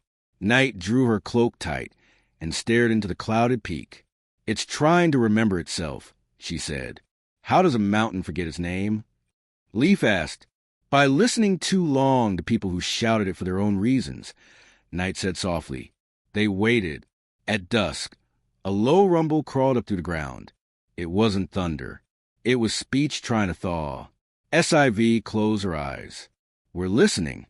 The mountain's voice came slow and vast. "I was called many things. Fortress, father, God, grave. Every name took something. Every prayer carved a piece away. One day I buried my names to keep from vanishing. Now I have silence. Too much of it." Freya bowed her head. "You wanted peace and found erasure." "Yes." "Then let's make you a new one," SIV said. The mountain shuddered. "Names are dangerous." "Only when owned," she replied. "Shared ones grow softer." They began to work as night fell. Kvr built a small fire and opened his ledger. "We'll draft this as a joint declaration between geology and grammar." Leaf set out stones in a circle. "Each one a syllable," he said. Bryn placed her dotted cup in the center. "And this, memory that nourishes, not binds." Freya took the first word. "Air mercy." SIV added Grun, foundation. Leaf contributed Vinder, wind. Night whispered HLJ, stillness. The mountain groaned softly, a sound halfway between gratitude and grief. "That feels close." "Say it," SIV encouraged. Air Grunvindled. The air vibrated. Snow slipped from the upper cliffs in applause. "That's not a word," Kvr said, awed. "It is now," Freya replied. "Means something like mercy that stands and listens." The mountain spoke again. "It fits, but it's long." SIV smiled. "So is patience." The ground trembled once more, and suddenly the stars felt lower, as if bowing. The mountain's form sharpened, not taller but truer. The clouds that had hidden its crown drifted away, revealing stone veins glimmering with old light. "I remember," it said, simply. "Thank you." Then, quieter, "And you, counsel of kindness, why do you climb?" "To remind the world how to begin again," SIV said. The mountain rumbled a slow laugh. "Then you may rest here. You've earned a stillness that isn't forgetting." They camped on the plateau. The fire's glow mingled with starlight, and for the first time, the air held a name instead of an echo. At dawn, the new name carved itself into the cliff in lines of frost. Below it, Kvr etched the statute. Begin kindly, continue firmly, end generously. Let beauty remain free. Remember without bleeding. Forget without fear. Rain is a common good. Silence is space for return. Shadow is proof that light has dignity. Names are gifts, not chains. When the sun hit the engraving, the letters shimmered like breath.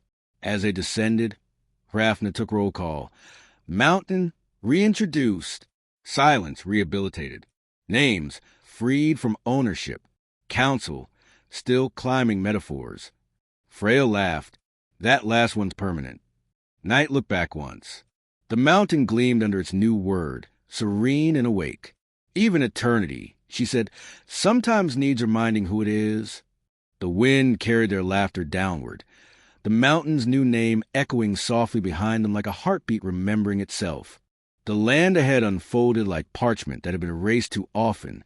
Pale dunes shimmered under a sun with too much authority, and the wind moved the sand as if rearranging the same sentence again and again, never satisfied with its phrasing. This was ocean, Freya said, kneeling to touch the sand. You can feel the salt arguing with memory. Hrafna flitted low over the dunes and sneezed. Tastes like homesickness. The map in Kvr's hands was blank across this region. He squinted, officially designated as a dry span uninhabited, except for rumors and fossils. Rumors, Knight repeated, always the best witnesses. At midday they reached what looked like a ribcage of coral bleached by centuries of forgetting. The bones rose in the sand, spiraling to a horizon that quivered like a mirage. And somewhere among those skeletal towers came a faint, rhythmic sound, like waves with nowhere to land. It's breathing, Leaf said softly. They followed the sound until they found a woman standing alone, ankle-deep in sand. Her robe shimmered blue-gray, its hem crusted with salt. In her hand she held a conch shell that hummed faintly against her ear. You hear it too? SIV asked. The woman turned. Her eyes were the color of deep water that has seen too much sky. I am Marilla, she said. Keeper the tide that left. The sea still remembers itself. Even here, it calls in its sleep and the sand answers. Freya stepped closer. And you? I translate, Marilla said. But lately, the words come tangled. It asks why I was abandoned. Kvr frowned. Seas don't get abandoned. They retreat, evaporate, change form. Marilla smiled sadly. Tell that to the ghosts of the fish who dream of rain. SIV crouched beside her. Show us what it's saying now. Marilla lifted the conch. From within came a sound halfway between a sigh and thunder. It spoke not in words, but in longing, pressure and release, the ache of rhythm denied. Night closed her eyes. It's grieving its own transformation. The storm rumbled far above, respectful. Permission to mourn? Granted, said Night. A distant peal of thunder rolled over the horizon. The sand shifted, rippling like skin under remembered touch. The dunes seemed to inhale. Marilla looked frightened. When it remembers too much, the ground floods with mirages. People drown in nostalgia. SIV touched her arm. Then we teach it to remember differently. They began to work. Freya drew a circle in the sand. Leaf placed his bell in the center. Kvr unfolded the decree book. Objective, he muttered. Convert grief to geography. Method, said SIV. Listen until it changes shape. They sat together, the five of them, around the bell. The air shimmered with heat and memory. Leaf rang boundary, a single clear note. The vibration slid through the sand like a question. The dunes stilled, waiting. SIV spoke first. You were never gone, she said, only moving. Freya added, your salt lives in our tears. Night whispered, your tides still pull the moon's pulse. The storm grumbled softly, adding bass. Marilla lifted the conch again.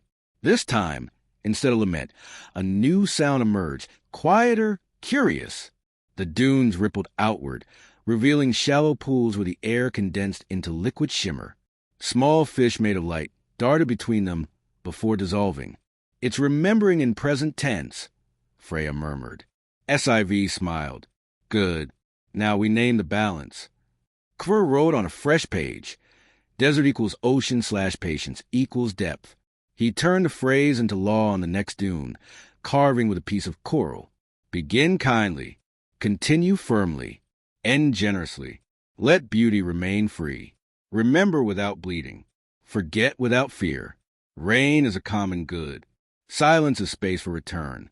Shadow is proof that light has dignity. Names are gifts, not chains. And what dries still dreams aflow. The letters glowed for a moment before the wind softened them into memory. Marilla pressed a con to her chest. What will happen now?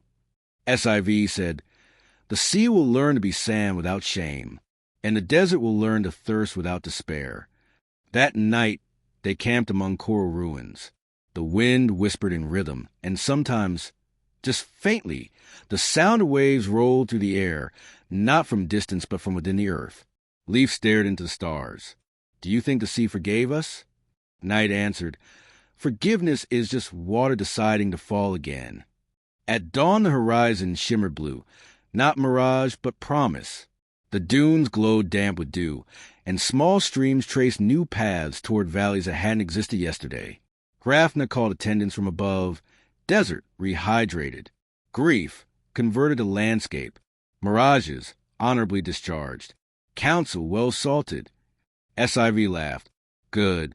The next case will probably need seasoning. And as they walked on, the sea behind them hummed softly through its sand lungs, a low, eternal rhythm saying, I remember, but I flow. At first, the village looked normal, quiet, orderly, even serene. But then the council noticed a sound, 1,000 ticks, all perfectly synchronized, echoing through narrow cobblestone streets like a heartbeat that refused to exhale. Every window displayed a clock, grandfather clocks, pocket watches, hourglasses sealed in glass domes. Even the bakery sign was shaped like a gear, and everywhere they looked, the same words painted neatly on door frames. Time is a disease. We are the cure. Leaf swallowed hard. That's not encouraging. They've gone past fear of change, Freya murmured. They've started treating motion as a sin. They followed the ticking to the village square, where an enormous clock tower loomed, its face covered by iron shutters bolted from within. Beneath it stood a small workshop marked with an elegant brass plate. Lauren, master horologist. Inside, the air was heavy with oil and precision. Every surface gleamed with tools too perfect to use. The clockmaker himself was hunched over a desk, adjusting a tiny gear under a magnifying lens. His hair was white as uncounted years, and his eyes reflected the rhythm of the pendulums around him. Visitors, he said without looking up. Unscheduled. SIV set down her pack. We're from the Council of Kindness. Lauren's smile twitched. Then you'll understand the kindness of order. I've almost done it. The final synchronization. When it's complete, every clock in this world will strike the same eternal hour, and no one will ever be late again. Freya's voice was gentle but firm. Or early, or alive. The clockmaker finally turned. His face was calm, his hands steady. Alive is overrated. You mistake chaos for vitality. Time moves because it's hungry. I'm teaching it restraint. Night stepped closer, her presence dimming the lamps. And who asked you to starve eternity? He chuckled softly. Everyone. They just don't admit it. You think they want tomorrow? No. They want permanence with prettier names. Kvr pulled a notebook from his coat. And what happens to memory, to growth, to consequence? They become unnecessary, Lauren said simply. When nothing moves, nothing breaks. Leaf looked at the hundreds of watches hanging from the rafters, their hands trembling just before midnight. You build a cage for the future. The clockmaker's smile didn't fade. A sanctuary. Time is the wound we keep reopening. I'm sewing it shut. He flipped a switch on his desk. The tower outside groaned. The air seemed to thicken. One by one, every ticking sound slowed to perfect unison. The world itself inhaled and held. Birds froze mid-flight outside the window. Dust hung motionless in golden light. The council stood very still. Only Night moved freely, her cloak rippling as if through water. "He's stalled the pulse," she said. "This isn't peace. It's coma." SIV reached for the nearest clock. Its hands vibrated against her touch, desperate. "They want to move," she whispered. Lauren looked proud. "Habit, nothing more. Soon even habit will fade." Freya leaned close to him. "What about your own heart? You can't stop that without stopping yourself." He tapped his chest. "I already slowed it. It's efficient." Leaf struck his bell, the faintest chime, softer than breath. The sound wavered in the heavy air like light behind glass, then fractured into dozens of smaller echoes. The stillness cracked. A single second escaped. Then another. The clocks trembled. "Stop," Lauren gasped. "You'll ruin it." "Good," SIV said. "It's an abomination." She twisted the brass lever on his console. Gears screamed, shedding sparks. The tower's great pendulum shuddered, swinging wider, faster, until finally it tore free of its perfect rhythm. Time came rushing back with the fury of oxygen. The air roared. The birds finished their flight. Dust fell. Everyone exhaled at once. Lauren collapsed against his desk, gasping like a man who'd forgotten lungs. "It was so close," he whispered. Freya knelt beside him. "It still can be, but not like that. Balance, not paralysis." He looked up, eyes full of bewildered tears. "How do I forgive motion for leaving me behind?" Night rested a hand on his shoulder. "By letting it carry you, not judge you." Outside, the tower shutters blew open. The clock face gleamed with sunlight for the first time in years. Its hand spun wildly, then settled, not on 12, but on dawn. SIV climbed the steps to the mechanism. From her satchel, she drew a small brass plate and screwed it onto the base of the pendulum. The engraving read, "Begin kindly, continue firmly, end generously. Let beauty remain free. Remember without bleeding. Forget without fear. Rain is a common good. Silence is space for return. Shadow is proof that light has dignity. Names are gifts, not chains. What dries still dreams aflow. And time is a river, not a prison." When she descended, Lauren was staring out the window, watching the village clocks resume their imperfect rhythms, some too fast, some too slow, all alive. "It's noisy," he said quietly. "It's honest," SIV replied. He smiled, a tiny, uncertain thing. "Then I suppose I'll have to start repairing them again." "Good," said Freya. "One at a time. That's what living is." Hrafna called from the tower's spire. Attendance. Seconds rehired. Clocks rehumanized. Stillness given retirement benefits. The council laughed, shoulders lighter. As they left, the tower struck once. Not to mark an hour, but to remind the valley that hours were blessings, not cages. And far below, the clockmaker began humming, his heartbeat finally in time with the world. They came to it at twilight, the hour when color forgets to obey borders. The path wound through mist that smelled faintly of rain and ash, as if all seasons had agreed to retire in the same place. Ahead stretched a vast garden enclosed by no walls, full of every plant that had ever existed and a few that hadn't decided yet. At the gate, a sign carved from living wood read, simply, "Here, everything continues kindly." SIV touched the letters, which pulsed faintly with sap. "It knows us," she said, "or remembers who taught it manners," Freya replied. The gate opened on its own, creaking not with age but with ceremony. Inside, the garden was impossibly alive, vines intertwined with starlight, rivers flowing upward to water trees that grew in slow laughter. Flowers opened to greet them and whispered names of people they'd loved and lost. "It's listening to our histories," Night murmured. "Every kindness we ever left unfinished grows here." Hrafna perched on a branch heavy with fruit shaped like tears. "It's overgrown with mercy." Leaf knelt beside a pond. Reflections shimmered, not of faces, but of choices. One version of himself knelt beside his father. Another walked away from anger sooner. He reached toward the water, and it rippled without accusation. "It shows what could have healed sooner," he whispered. "And what still can," Freya said. At the garden's heart stood an old table of stone, carved with the council's decrees. All of them, Each line they'd ever written glowed softly, alive with revision.